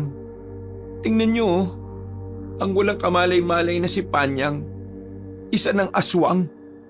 At magiging siya na ang numero 1 kalaban dito ng mga albularyo sa mga susunod na araw. Galit ng galit ang binata. Nasusuntok na lamang niya ang pader. Kahit na isa siyang albularyo, wala rin naman siyang magawa. Hindi niya rin naman alam kung saan matatagpuan ang matandang mangkukulam na kailangan nilang paslangin. Napalingon ng binata sa pintuan nang marinig niya ang tinig ng kanyang kaibigan na si Manuel. Pre, alam ko na nangyari. Kinuwento na sa akin ni Mang Robin lahat. Pre, pasensya ka na ah. Wala rin ako magawa eh. Pero, sasamahan kita pre. Maraming salamat pre. Pero ayos lang ako. Ayaw kitang madamay sa gulong ito. Alam ko kung gaano kabigat ang dinadala mo ngayon pre. Lalo na't ganun pala ang nangyari kay Panyang. Kaya pre, kailangan mo na makakausap ngayon. Tumangutango na lamang si Pablo. Hinayaan na lamang niya si Manuel. Napagtanto niyang mababaliw nga talaga siya kapag wala siyang kasama o kausap. Makalipas lang ang ilang araw, hindi na muling nagparamdam pa sa kanila si Panyang. pero nagpatuloy pa rin ang kanilang paghahanap sa matandang mangkukulam. Kahit na hindi naman yun ang utos sa kanila ng nakatataas, mas prioridad na kasi si Panyang na mahuli. Marami na rin ang mga albularyo ang nagiging interesado sa dalaga, ngunit halo-halong dahilan lang din kung bakit. Kumusta ang lakad ng dalawa? Wala pa rin bang balita? Kagabing yun, kararating lang ni Pablo at Manuel sa bahay ni Mang Robin. Galing ang dalawa sa bayan. Nagbakasakali kasi silang doon tumungo ang matandang mangkukulam. Pero sa kasamaang palad, hindi naman nila yon mahanap. Wala pa rin pong magandang balita. Lahat na kasi yata ng kasulok-sulukan ng bayan napunta na namin. Pero wala naman yung matanda. Kumusta naman ang paghahanap kay Panyang? Wala pa rin bang balita? Wala pa rin. Pero inisa-isa na ng mga kasamahan natin ng mga kabundukan. Teka, hindi ka na ba natanggap ng pasyente? Ang daming naghahanap sa'yo kanina. Sa gulo ng utak ko, baka wala rin ako magawang tama sa mga pasyente. Baka sa halip na gumaling sila lumala pa yung kondisyon nila. Naiintindihan naman kita. Minsan talaga kailangan nating magpahinga. Lalo na kapag wala sa magandang kondisyon ang utak natin. Di bale, pumasok na tayo. Kumain na lang muna tayo at may inihanda akong laing. May kanin din, bagong saing. Kumain na kayo. Sakto! Maraming salamat po, Mang Robin! Tulala at hindi nagsasalita si Pablo habang kumakain sila ni Manuel. Walang naririnig si Pablo kahit na daldal naman ang daldal ang kanyang kaibigan. Masyadong okupado ng mga pangyayari ang kanyang utak. Uy pre, nakikinig ka ba sa akin? Ha? May sinasabi ka ba? Ay nako, yaman mo na nga yun. Hindi naman mahalaga. Kinabukasan ng umaga, ginising sila ni Mang Robin. Masamang balita ang nakaabot sa kanila. Nanlalaki ang mga mata ng matandang lalaki at baka sa mukha nito ang pagkabahala. 15 kataong natagpo ang patay sa gubat. Lahat ng yon rebelde. Ang sabi ng mga ngaso na nakakita, 5 aswang daw ang gumawa doon. Isa sa mga aswang ay babae raw. At ang babae raw na yon ay parang pinuno. Namulagat ng tuluyan ng mata ni Pablo. Ang unang pumasok kasi sa isipan niya ay ang kanyang kapatid. Hindi kaya si Panyang yung babaeng yun? Nakabuo na siya ng samahan? Yun din ang iniisip ko. Baka sinisimulan na ni Panyang ang pagpapalawak ng mga aswang. Pablo, talagang wala na siyang pag-asang makinig sa atin. Nilamon na ng kasamaan ang utak niya. Kung hindi pa natin mapapaslang ang matanda, baka dapat mas unahin na natin si Panyang. Napaupo na lamang sa gilid si Pablo. Nanlalambot siya sa kanyang nalaman. Hindi niya matanggap na ganoon na ang ginagawa ng kanyang kakambal. Pre, alam kong mahirap sa'yo. Pero pre, kailangan natin siyang pigilan. Kapag nakapagparami si Panyang, siguradong maraming buhay ang mawawala rito sa atin. Aswang na si Panyang. Hindi na siya ang Panyang na nakilala at minahal natin, Pablo. Isipin mo na lang na gagawin natin to para makapagpahinga na siya. Maraming salamat. Sige, magmula ngayon, ituturing ko na siyang aswang na mapanganib sa buhay ng lahat. Nagpunas ng luha ang binata. Kinuha na niya ang kanyang itak sa gilid. Hinasa niya yon. Kinuha na rin niya ang latigo na yari sa buntot pagi. Pati na rin ang mga borloloy niya sa katawan na di umano ay ginagamit niya ito laban sa mga masasamang elemento. Handa na akong harapin ang katotohanan. Kakayanin ko. Tinakip niya sa balikat si Mang Robin. Napangiti na lamang din siya ng pilit. Mabuti na lamang talaga ay meron pa siyang kasama sa buhay. Malaki ang pasasalamat niya kay Mang Robin at kay Mang Manuel. Dahil kasi sa dalawang ito, kahit na papaano ay nalilinawan siya sa sitwasyon. Pagsapit ng gabi, makakasama na ang tatlo sa pagronda. Isa lamang sila sa itinalaga na magbantay sa kagubatan. Madilim na ang kagubatan noong mga sandaling yon, pero may dala-dala silang lampara. Nakatambay lang sila sa ilalim ng puno habang nagmamasid. Nakikiramdam sa paligid. Mang Robin, maraming salamat at tinayaan mo akong sumama rito kahit na hindi naman ako albularyo. Gusto ko kasi talagang samahan si Pablo eh. Wala yon. Alam ko naman na gusto mo lang namang makatulong. Isa pa, hindi ka naman ibang tao kay Pablo. Kaya hindi ka na rin ibang tao sa akin. Ako pa nga dapat na magpasalamat sa iyo, pre. Kasi sa totoo lang, wala ka namang kinalaman sa lahat ng nangyayari. Pagtanaw ko na rin to ng utang na loob sa iyo, pre. Kung hindi dahil sa iyo, baka wala na rin ang tiyahin ko. Baka isa na siyang aswang. At baka napatay na rin siya ng mga albularyo. Biglang natahimik si Pablo. Naisip niya kasing biglaan na maaring mamatay din si Panyang sa kamay ng mga albularyo. Pero huminga lamang siya ng malalim. Sa puntong yon, sinubukan na niyang tanggapin na magiging ganun na talaga ang kapalaran ng kanyang kakambal. Habang naghihintay sila ng presensya ng aswang, biglang nakaramdam ng pananakit ng ulo si Pablo. Narinig na naman niya ang tinig ng matandang babae. Naririnig niyo rin ba yung matanda? Wala naman kami naririnig. Ako lang yata ang nakakarinig sa kanya. Bakit? Ano bang sabi niya? Ngayong gabi na raw, magpaparamdam ang mga aswang at kailangan ko na ihanda ang sarili ko. Tinatawanan niya lang ako. Parang pinlano na talaga niyang mangyari ang lahat ng ito. Tingin ko, kailangan na natin siyang mahanap. Hindi. Kailangan nating unahin ang misyon na nandito. Ginugulo lang tayo na matandang yan kung nasaan man siya. Kahit na gustong-gustong mahanap ni Pablo ang matandang naririnig niya, nanatili pa rin sila sa kanilang kinalalagyan. Mas pinili niya ang kanilang misyon. Halos 1 oras na silang nagbabantay sa parting yon. Kaya nakaisip na si Mang Robby na rumonda na sila ulit. Muli silang naglakad-lakad hanggang sa makarating na nga sila sa pagitan ng 2 bundok. Mga nalagas na puno ang naroroon. Nakakabingi ang katahimikan. Habang nililibot ni Pablo ang tingin niya sa paligid, kusang nagtitindigan ang kanyang mga balahibo. Hinugot na niya ang kanyang itak. Maraan silang naglakad papalapit doon. Kumukulo ang langis. Nandyan lang sila sa paligid kaya humanda kayo. Isang malalim na paghinga ang ginawa ni Pablo. Maya-maya pa, nakarinig na sila ng mga kaluskos. May mga humahagikik din. Nagdikit-dikit na sila hanggang sa ibaba! nang tutukan nila ng lampara ang ibaba. Nakita nilang may gumagapang na aswang palapit sa kanila.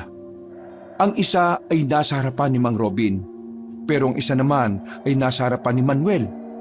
Hindi sila nagdalawang isip na tagain ang mga iyon. Muntikan na nilang tamaan. Mabilis na nakailag ang mga iyon. Tatay Robin, tingin ko marami sila. Oo nga. Sobrang lakas ng kulo ng langis na dala ko eh. Papalagan ba natin ang mga yan? Lugi tayo sa bilang eh. Kailangan natin ng backup. Atras muna! Atras muna! Aalis na sana sila, pero narinig nila ang tinig ni Panyang. Napatigil ang 3. Paglingon nila ay naroon na ang dalaga.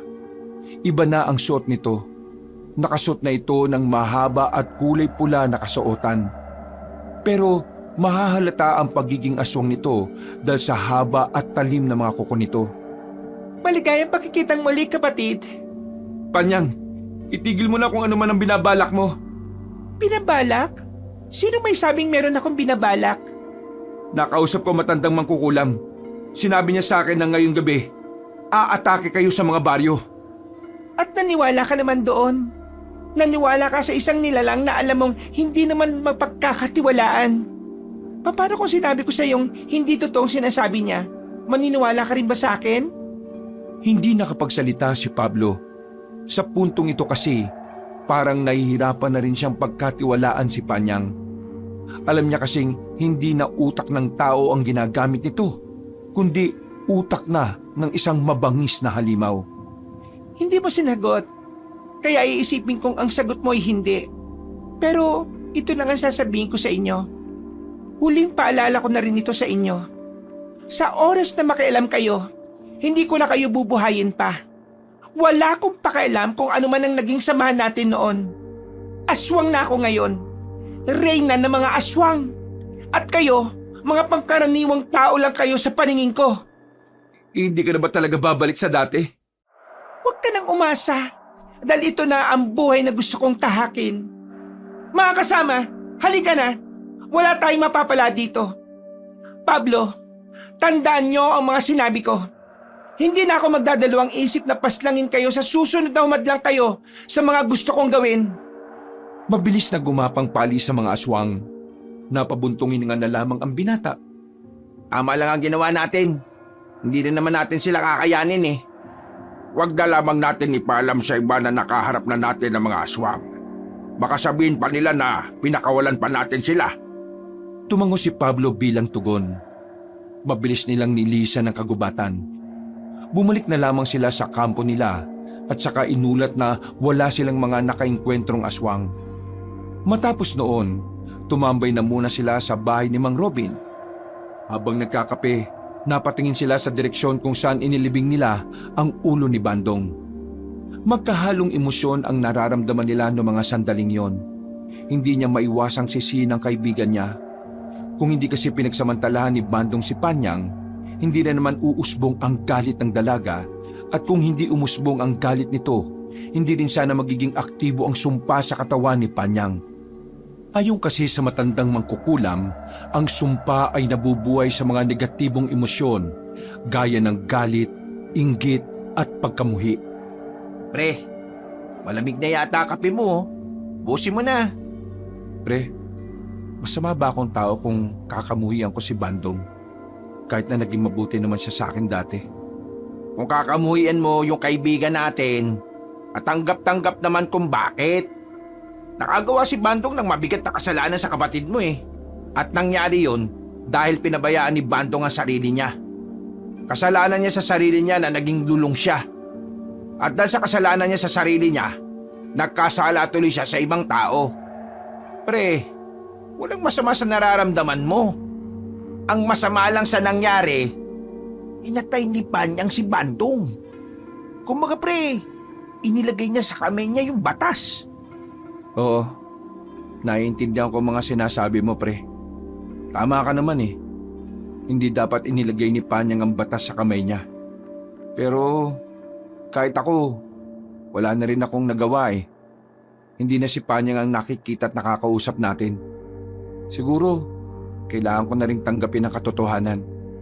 Magmula bukas, gagawin ko ang lahat para magawa ko ng maayos kung ano man ang tungkulin natin.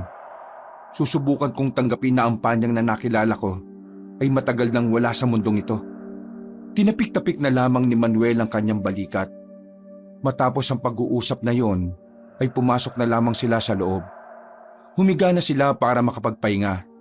Pero hindi pa rin napapagod ang utak ni Pablo sa kakaisip. Sandali siyang bumangon. Nagilamos siya ng muka sa pagbabakasakaling dalawin din siya ng antok.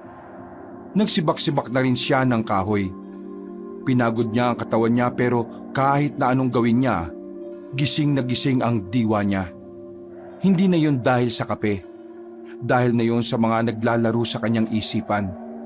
Muli siyang naupo sa harapan ng pinto. Napatigil siya sa kung anuman ang iniisip niya nang muli niyang marinig ang tinig na matanda. Sa puntong ito, nakaramdam na ng pananabik ang binata. Kampante siyang mahuhuli na niya ang matanda sa mga sandaling yon. Nakahiram kasi sila ng anting-anting. Ang anting-anting na yon ay may kakayahang makatukoy ng lokasyon ng mga nilalang na may dalang negatibong enerhiya. Kumusta ang buhay na hindi kasama ang iyong pinakamamahal na kapatid? Malungkot pa? Tumingin-tingin si Pablo sa paligid para hanapin ang boses. Marahan siyang naglakad, na kunwari ay hindi niya nasusundan ang pinagmumula ng tinig. Patay ka sa akin ngayon. Magsalita ka lang uli. Kahit na anong gawin mo, hindi na babalik sa dati ang kapatid mo. Siya na ang magiging pinuno ng mga makabagong aswang! Nagmamadaling tumakbo si Pablo nang malaman na niya ang kinaroroonan na matanda. Hindi nagtagal, natagpuan na rin niya yon. Gulat na gulat ang matandang babae. Hindi ito makapaniwala na nakita siya ng binata. Agad namang inilabas ni Pablo ang itak niya. Tinutukan niya ito sa leeg. Sa wakas, nakita na rin kita. Wag mo akong patayin! Kahit na magmakaawa ka pa, Wala akong dahilan para buhayin ka. Kung ikaw ang susi para maputol ng sumpa at para mabalik na sa normal ang kapatid ko, hindi ako magdadalawang isip na patayin ka. May alam akong ibang paraan para mawala ang sumpa. Hindi mo na ako malilinlang, no? Hindi kita nililinlang. Totoo ang sinasabi ko. Noon pa man, sikreto na nangangkan namin kung paano alisin ang sumpa sa isang tao. Kami ang gumawa ng sumpa, kaya kami ang nakakalam kung paano aalisin ang sumpa. Bakit naman ako papayag sa sinasabi mo? Ang pinakamadaling paraan para mawala ang sumpa ay patayin ka! Upag! Tatagay na sana ni Pablo matanda nang biglang dumating si Panyang. Pinigilan siya nito at itinulak ng malakas. Muntikan ng tumilapo ng binata. Buti na lang ay nakabalansi ito. Panyang! Huwag mong patayin na matandang ito. At bakit naman hindi? Siya ang susi para makabalik ka na sa dati. Siya ang susi para maging tao ka ulit. Mawawala na ang pagiging aswang mo kapag pinatay ko ang matandang yan. Makakasama na ulit tayo at magiging normal na ulit ang lahat. Ayokong bumalik sa dati. Anong pinagsasabi mo? Gusto ko na ang buhay ko ngayon. Nababaliw ka na ba? Lahat ng gusto ko kaya ko nang gawin. Kinatatakutan ako ng karamihan. Kahit na mga kasamahan mo.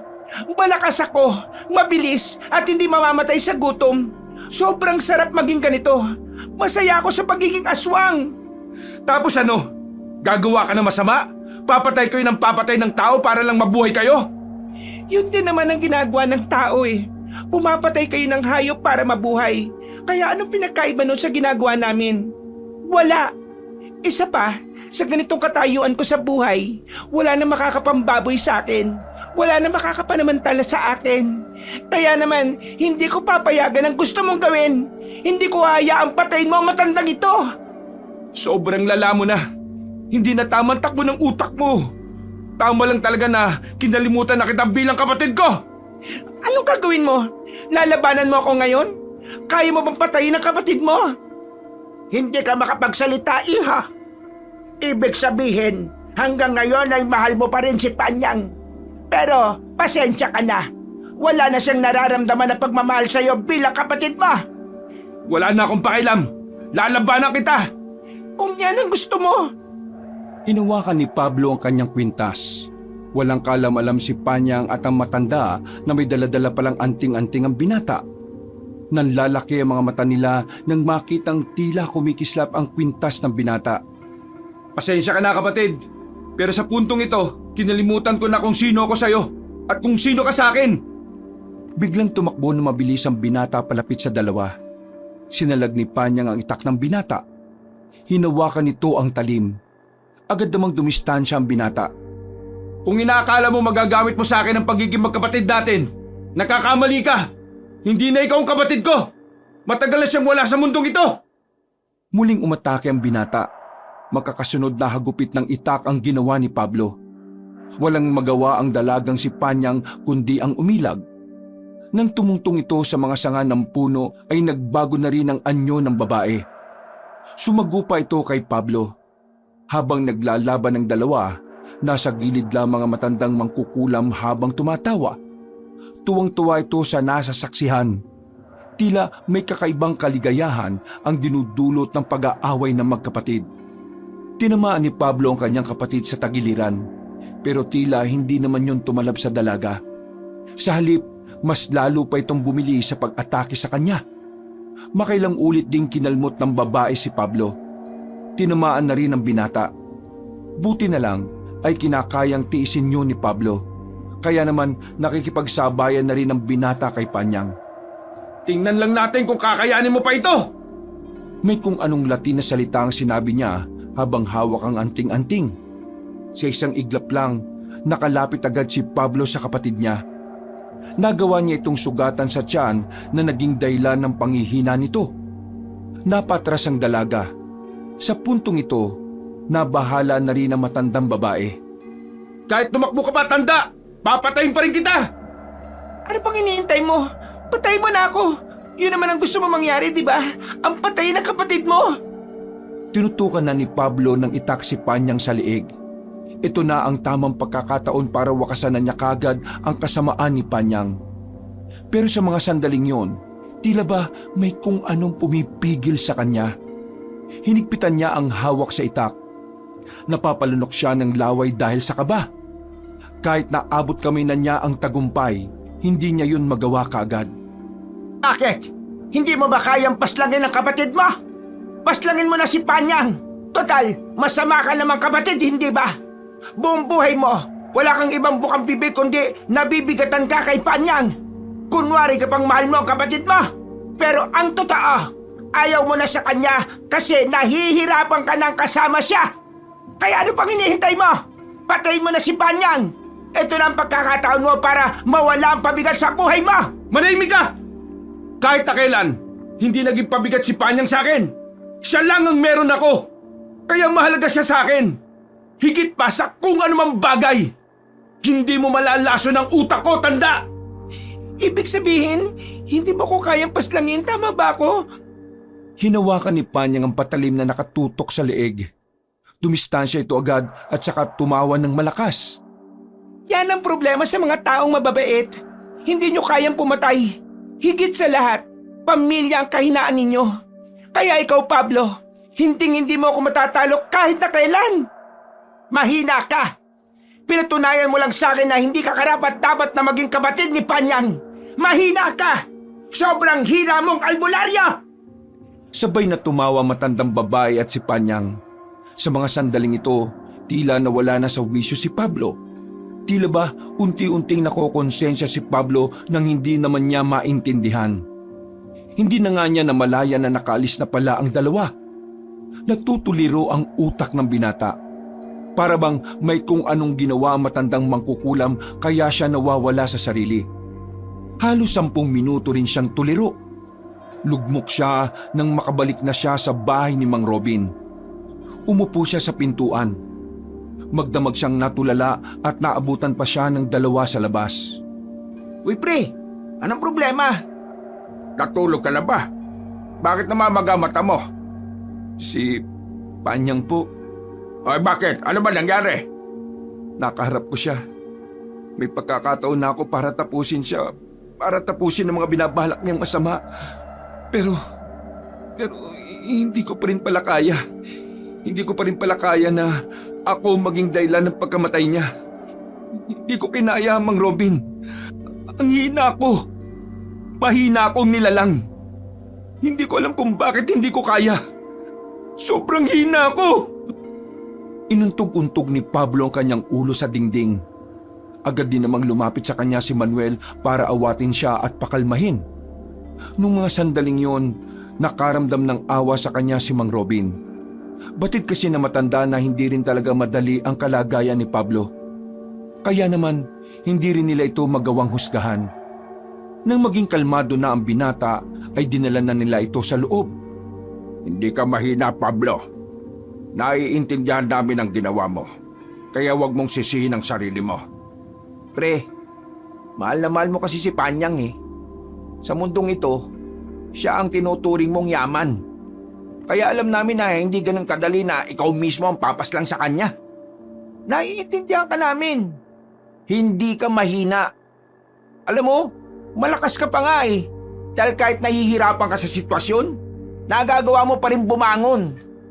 Pre, huwag mong sisihin ang sarili mo. Alam namin na malalagpasan mo rin yan. Alam namin na magagawa mo rin yan. Pero tapos na sana ang problema natin kung natapos ko na rin siya. Masyado ako nagpadala sa emosyon eh. Masyado ako nagpa-apekto.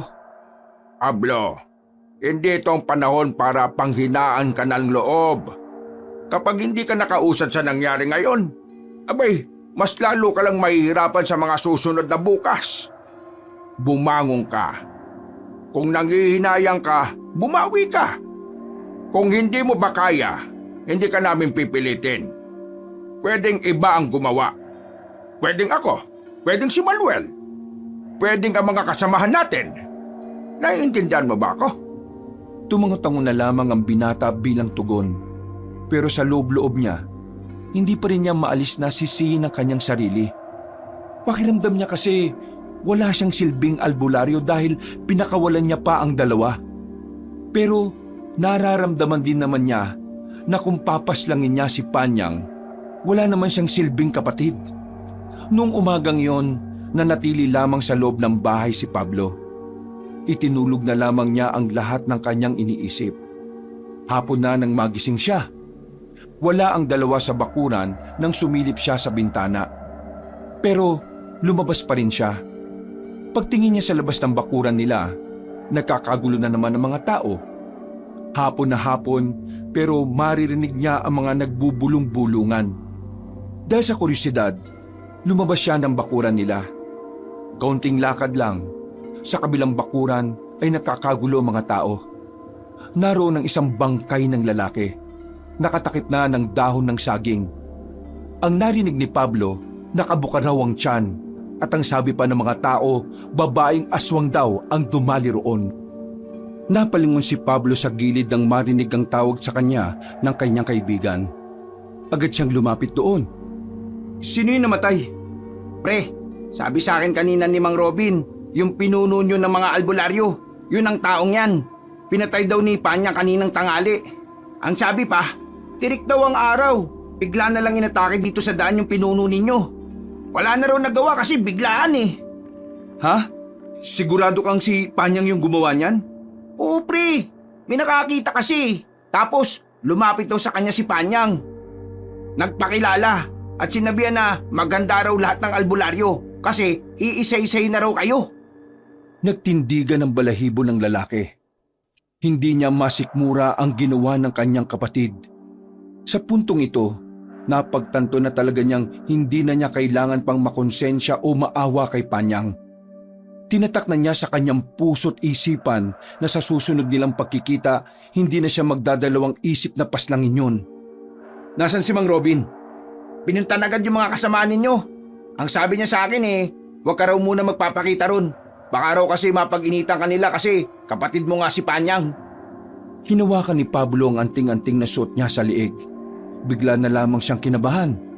Ang anting-anting kasing suot niya ay wala ng bisa.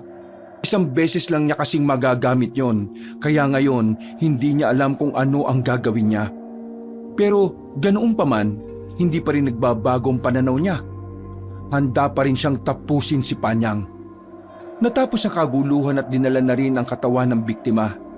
Bumalik na lamang si Pablo sa bahay nila. Nagpalit siya ng suot. Hinanda ang kanyang kagamitan.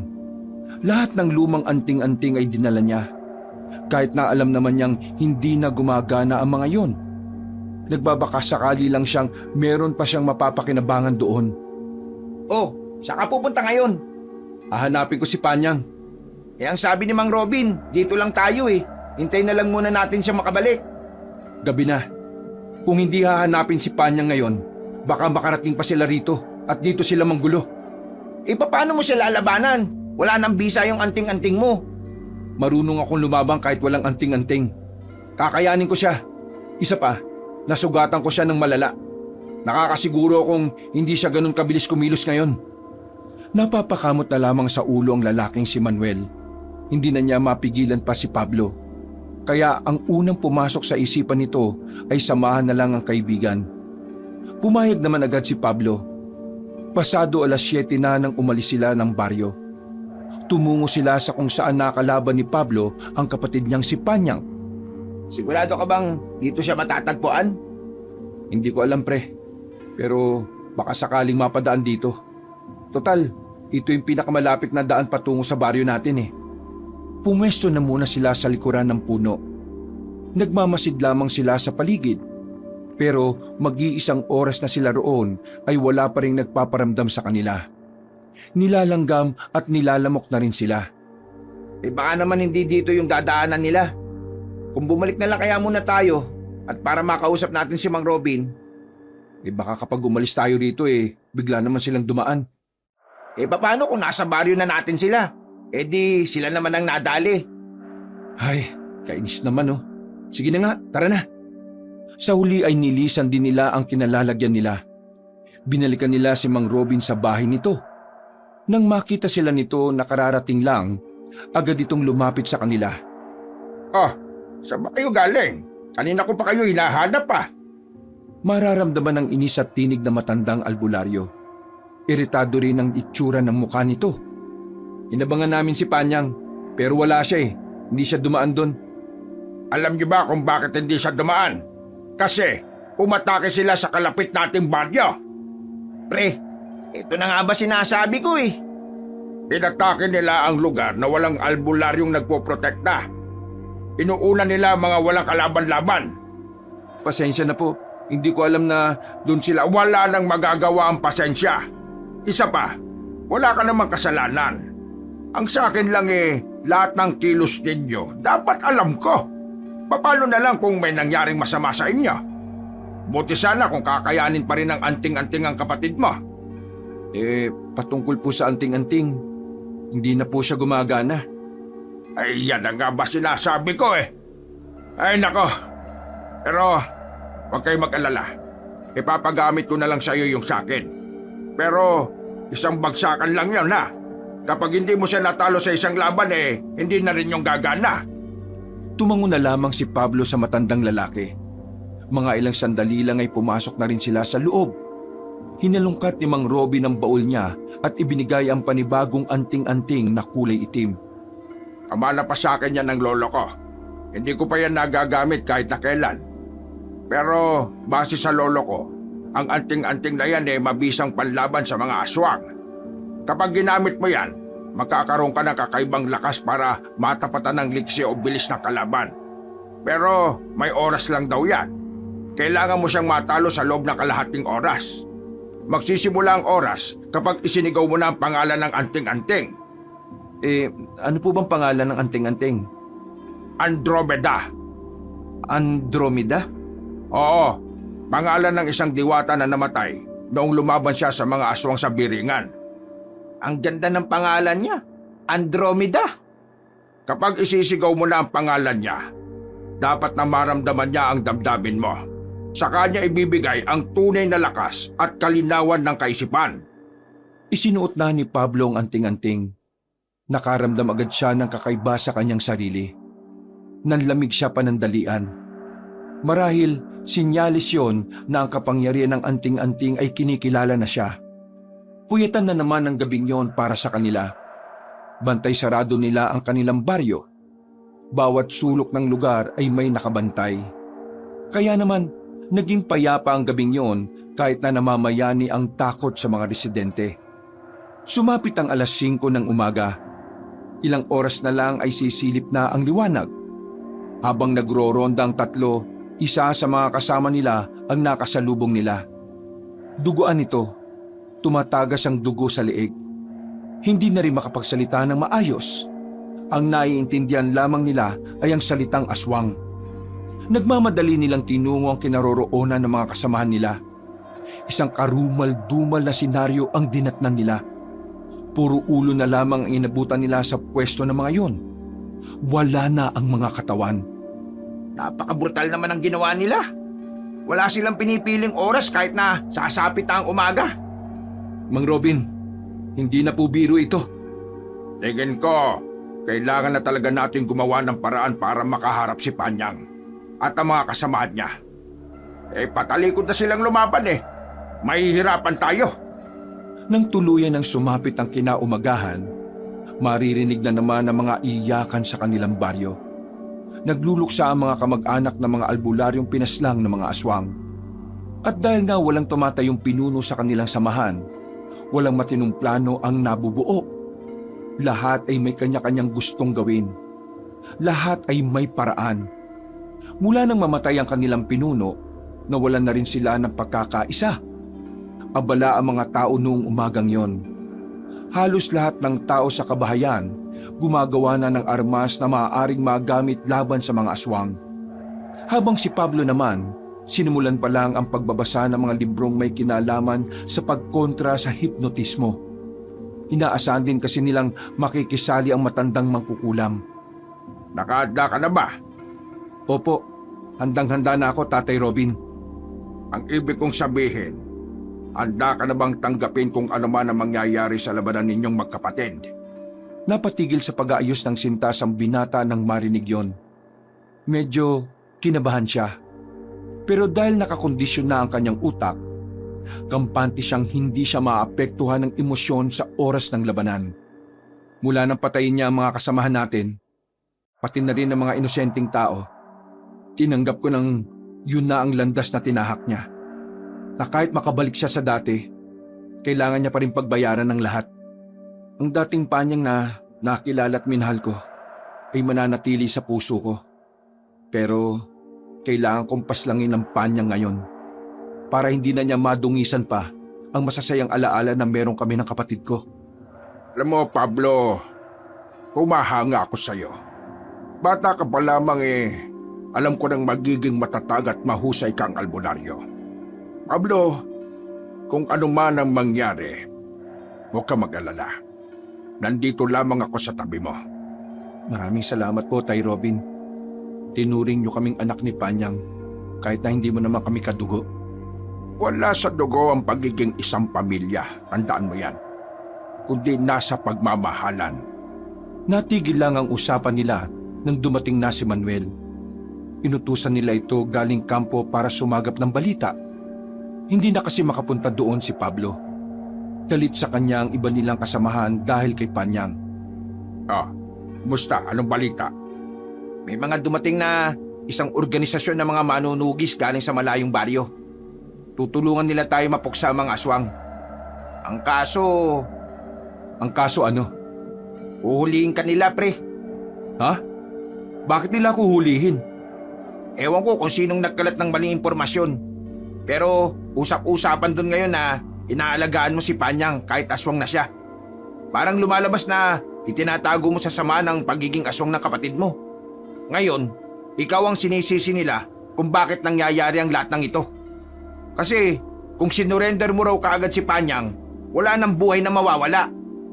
Namatay lang si Pinuno, nababaliw na silang lahat. Pablo, kailangan umalis ka na rito ngayong gabi. Meron akong alam na daan na walang makakakita sa atin. Wala silang sinayang na pagkakataon. Mabilis nilang nilisan ng baryo. Bago pa sila mapuntahan ng mga manunugis.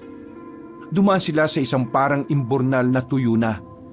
Isa itong lagusan patungo sa baryo na 4 na baryo din ang pagitan mula sa kanila. Robin, lagi ka bang dumadaan dito? Hindi. Pangalawang beses lang ako nakaraan dito. Yung huli, kasama ko pa si Pinuno. 5 taon na rin ang nakakalipas. Dito kami dumaan dati. Dito kami dumadaan dati kapag nag-iispiya kami sa kabilang organisasyon. May mga kalaban din pala kayo mga kapwa nyo albularyo, ano? Talamak ang hilahan pababa noon Hindi nagkakaisa. Parang ngayon. Binilisan pa nila ang kanilang paglalakad. Hanggang sa di kalaunan ay nakalabas na rin sila sa lagusan. Pag-akyat nila, nakarating na kagad sila sa baryo ng Sampaloc. Pero laking pagtataka nila dahil wala silang naririnig na ingay sa mga oras na yon. Sa pagkakaalam kasi ni Mang Robin, ang baryo ng Sampaloc ay may ingay ang mga residente. Tay Robin, masama ang kutob ko. Oo, nandito sila. Nang nasa gitna na sila ng daan, dito na nila naramdaman ang mga presensya ng mga aswang. Napatingala sila sa bubungan ng kabahayan at nakita nila roon ang aswang na duguan ng mga bibig. Pinatay yata nila lahat ng mga tao nandito, Mang Robin. Sige na, humanda kayo. Mukhang ang malas natin Kung saan tayo lumabas, nandun pa ang mga ungas. Nakita nilang dumating ang dalagang si Panyang. Kagaya ng ibang aswang, nabahira ng dugo ang buong katawan nito. Maligayang pakikitang muli aking mahal na kakambal. Hindi ka ba nagtataka na matapos ang ginawa mo sa akin nasa maayos na kondisyon na ulit ako? Isa lang ang ibig sabihin nun. Wala kang talab sa akin. Huwag mo ko matawag-tawag na kakambal. Matagal nang wala ang tunay na Panyang. Isa ka na lamang masamang bersyon ng kapatid ko na dapat ang mawala sa mundong ito. Kaya hindi ko hahayaan na madungisan mo ang magandang imahe ng Panyang na minahal at nakilala ko. Bakit? Kaya mo na bang paslangin ang kapatid mo? Kaya mo na bang saktan ako nang nakatingin sa mukha ko? Hindi! Dahil duwag ka. Dahil mahina ka. Hindi mo kayang manakit ng babae. Lalo na ang mukhang ito. Hindi natatalab sa akin ang mga sinasabi mong yan. Ang mabuti pa, Simulan na natin ang laban na ito. Ngayong gabi, tutuldukan ko na ang kasamaan na ginagawa mo. Muling hinawakan ng binata ang kanyang anting-anting. Sumigaw ito ng malakas. Andromeda! Anong pinagsasabi nito? Dumaloy ang enerhiya sa buong katawan ng binata. Tumalon ng mataas si Pablo patungo sa bubungan na kinaroroonan ni Panyang. Sa isang iglap, nagawa niyang masugatan ng dalaga. Kahit na daplis lang yon, naramdaman pa rin ni Panyang na parang may nagbago kay Pablo.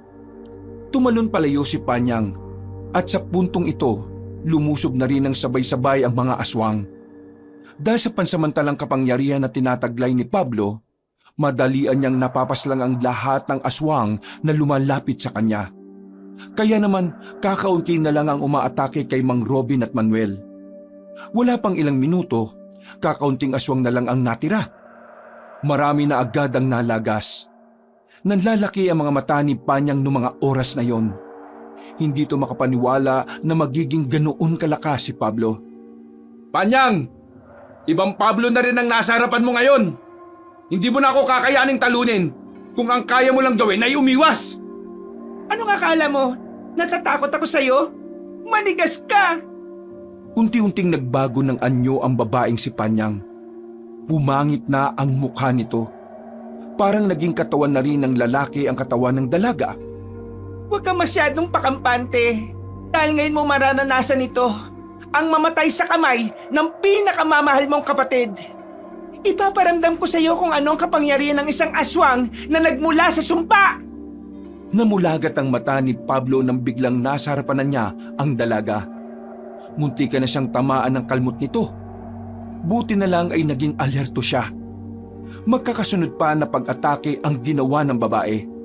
Pero sa tulong ng anting-anting, nagagawa niyang agapan ang bawat kalmot ni Panyang.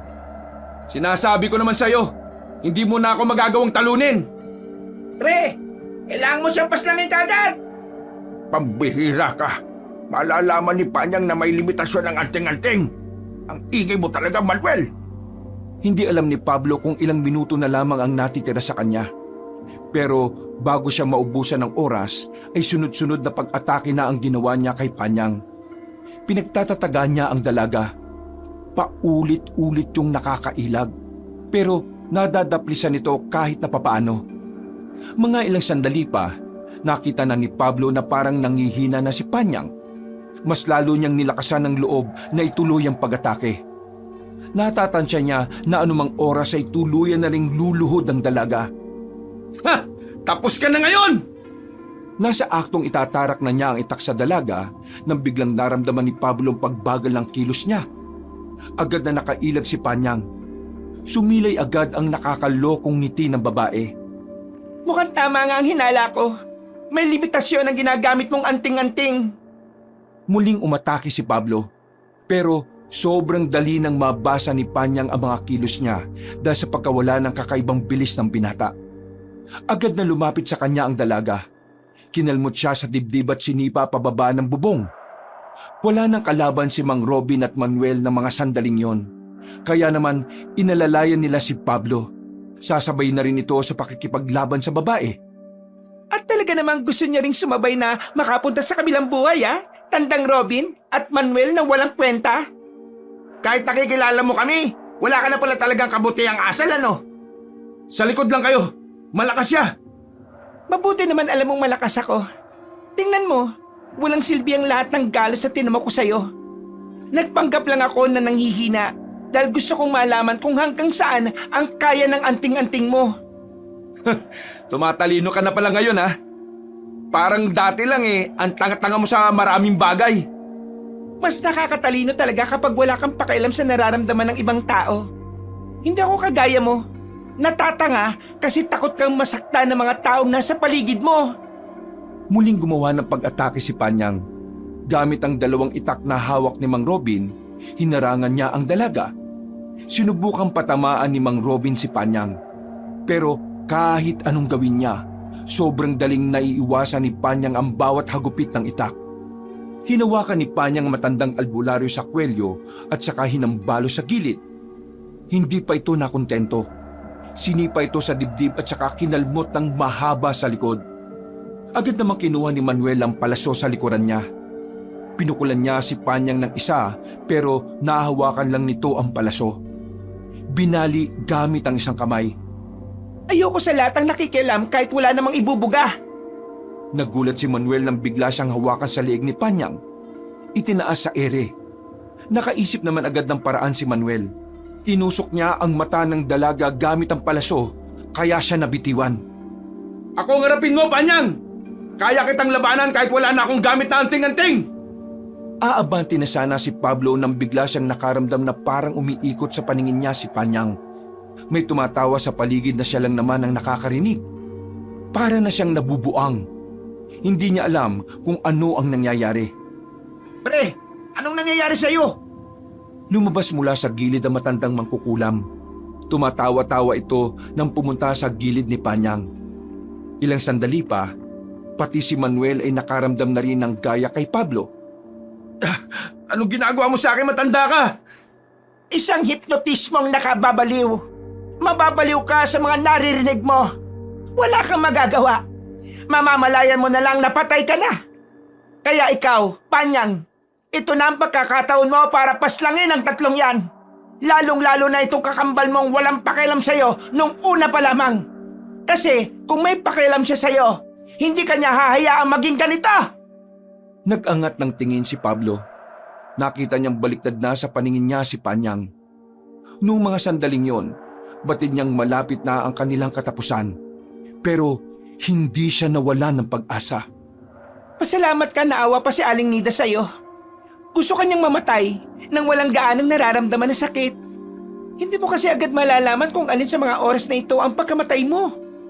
Humaba ang kuko ni Panyang. Sapat na ang kuko na yon para maitarak sa dibdib ng binata. Tawa ng tawa si Aling Nida sa mga sandaling yon. Buong akala kasi nito ay nagtagumpay na ang ginawang hipnotismo. Pero ang hindi nito alam, napagandaan na pala ni Pablo ang bagay na yon. Masyado kayong naging kampante! Anong... Nagulat na lamang si Panyang nang biglang dinampot ni Pablo ang itak at saka itinarak sa dibdib niya. Ang matandang babae naman ay nagtangkapang tumakas pero nakabangon na kagad si Mang Robin at tinabol niya ang matandang babae. Paano hindi ka tinablan ng... Tinablan ako ng hipnotismo. Pero sinadya ko yon dahil doon ko lang malalaman kung gagana pa ang naisip kong paraan. Sa maikling panahon, nag-aral ako kung paano kontrahin ang kahit na anong hipnotismo. Malakas man ito o hindi. Kaya naman, Panyang, ikaw ang talo sa laban na ito! Mukhang ito na nga katapusan ko. Nanghugutin na ni Pablo ang itak. Sumuka ng maraming dugo ang dalaga. Unti-unti itong napatras hanggang sa mapasandal na sa hagdanan ng bahay. Napahawak ito at saka napaupo. Ito na ang katapusan ng pagsira mo sa magandang imahe ng Panyang na minahal ko! Kuya! Sa narinig na yon ni Pablo, naramdaman niya ang pagiging sinseridad ng pagtawag ng pangalan niya. Pero nang lumapit siya, tinangka pa siyang kalmutin. Tumawa ng malakas si Panyang kahit na nahihirapan na itong huminga. Kahit na kailan, ang dali-dali mong lokohin. Mahina ka! Tuwag! Hindi ako naging mahina. Ikaw ang naging mahina sa ating dalawa, Panyang. Mahina ka dahil hinayaan mong lamunin ka ng kasamaan. Hindi mo nilabanan ng sumpa. Sa halip, mas minahal mo pa ang sumpa kaysa sa mga taong tunay na nagmahal sa'yo. Tapusin mo na ako. Ito naman ang gusto mo, di ba? Ang mamatay na ako. Oo, mamamatay ka na. Ilang minuto na lang, mamamatay ka na. Pero sa huling sandali, gusto kong makita ang mukhang yan na nakatingin sa akin. Kahit na ang matang yan ay malayo na sa dati. Gusto ko pa rin tingnan ang matang yan. Nagsimula ng sumuka ng sunod-sunod si Panyang. Hindi na ito makapagsalita ng maayos kakaubo. Si Pablo naman, tuluyan ang bumuhos ang kanyang luha. Kahit kasi aswang na si Panyang at nilamon na yon ng kasamaan, ang katawan pa rin naman na yon ang nakasama niya mula pagkabata. Pero wala na siyang magagawa. Kailangan na lamang niyang tanggapin na ang kapalaran ng kanyang kapatid ay dito na matatapos. 2 minuto lang ang lumipas, tuluyan ng humilata ang dalaga sa hagdanan. Nakadilat pa ang mga mata nito nang bawian siya ng buhay. Magpahinga ka na, kapatid ko. Sana payagan ka pa rin ng Panginoon na makaakyat sa kaharian niya.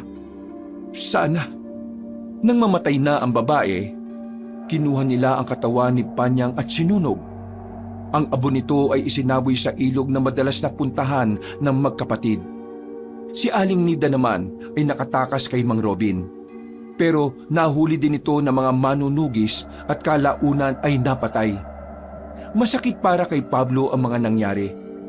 Hindi madaling tanggapin na kinailangan niyang paslangin ang sariling kapatid. Pero sa paglipas ng mga taon, unti-unting nagiging maluwag ang kanyang dibdib. Iniisip na lamang niya na sa mga sandaling ito, nasa maayos na kalagayan na rin si Panyang. Palagi niyang ipinagdarasal na sana sa kabila ng mga ginawa ni Panyang, maawa ang Diyos at bigyan pa rin ito ng puwang sa paraiso ng langit. Wakas,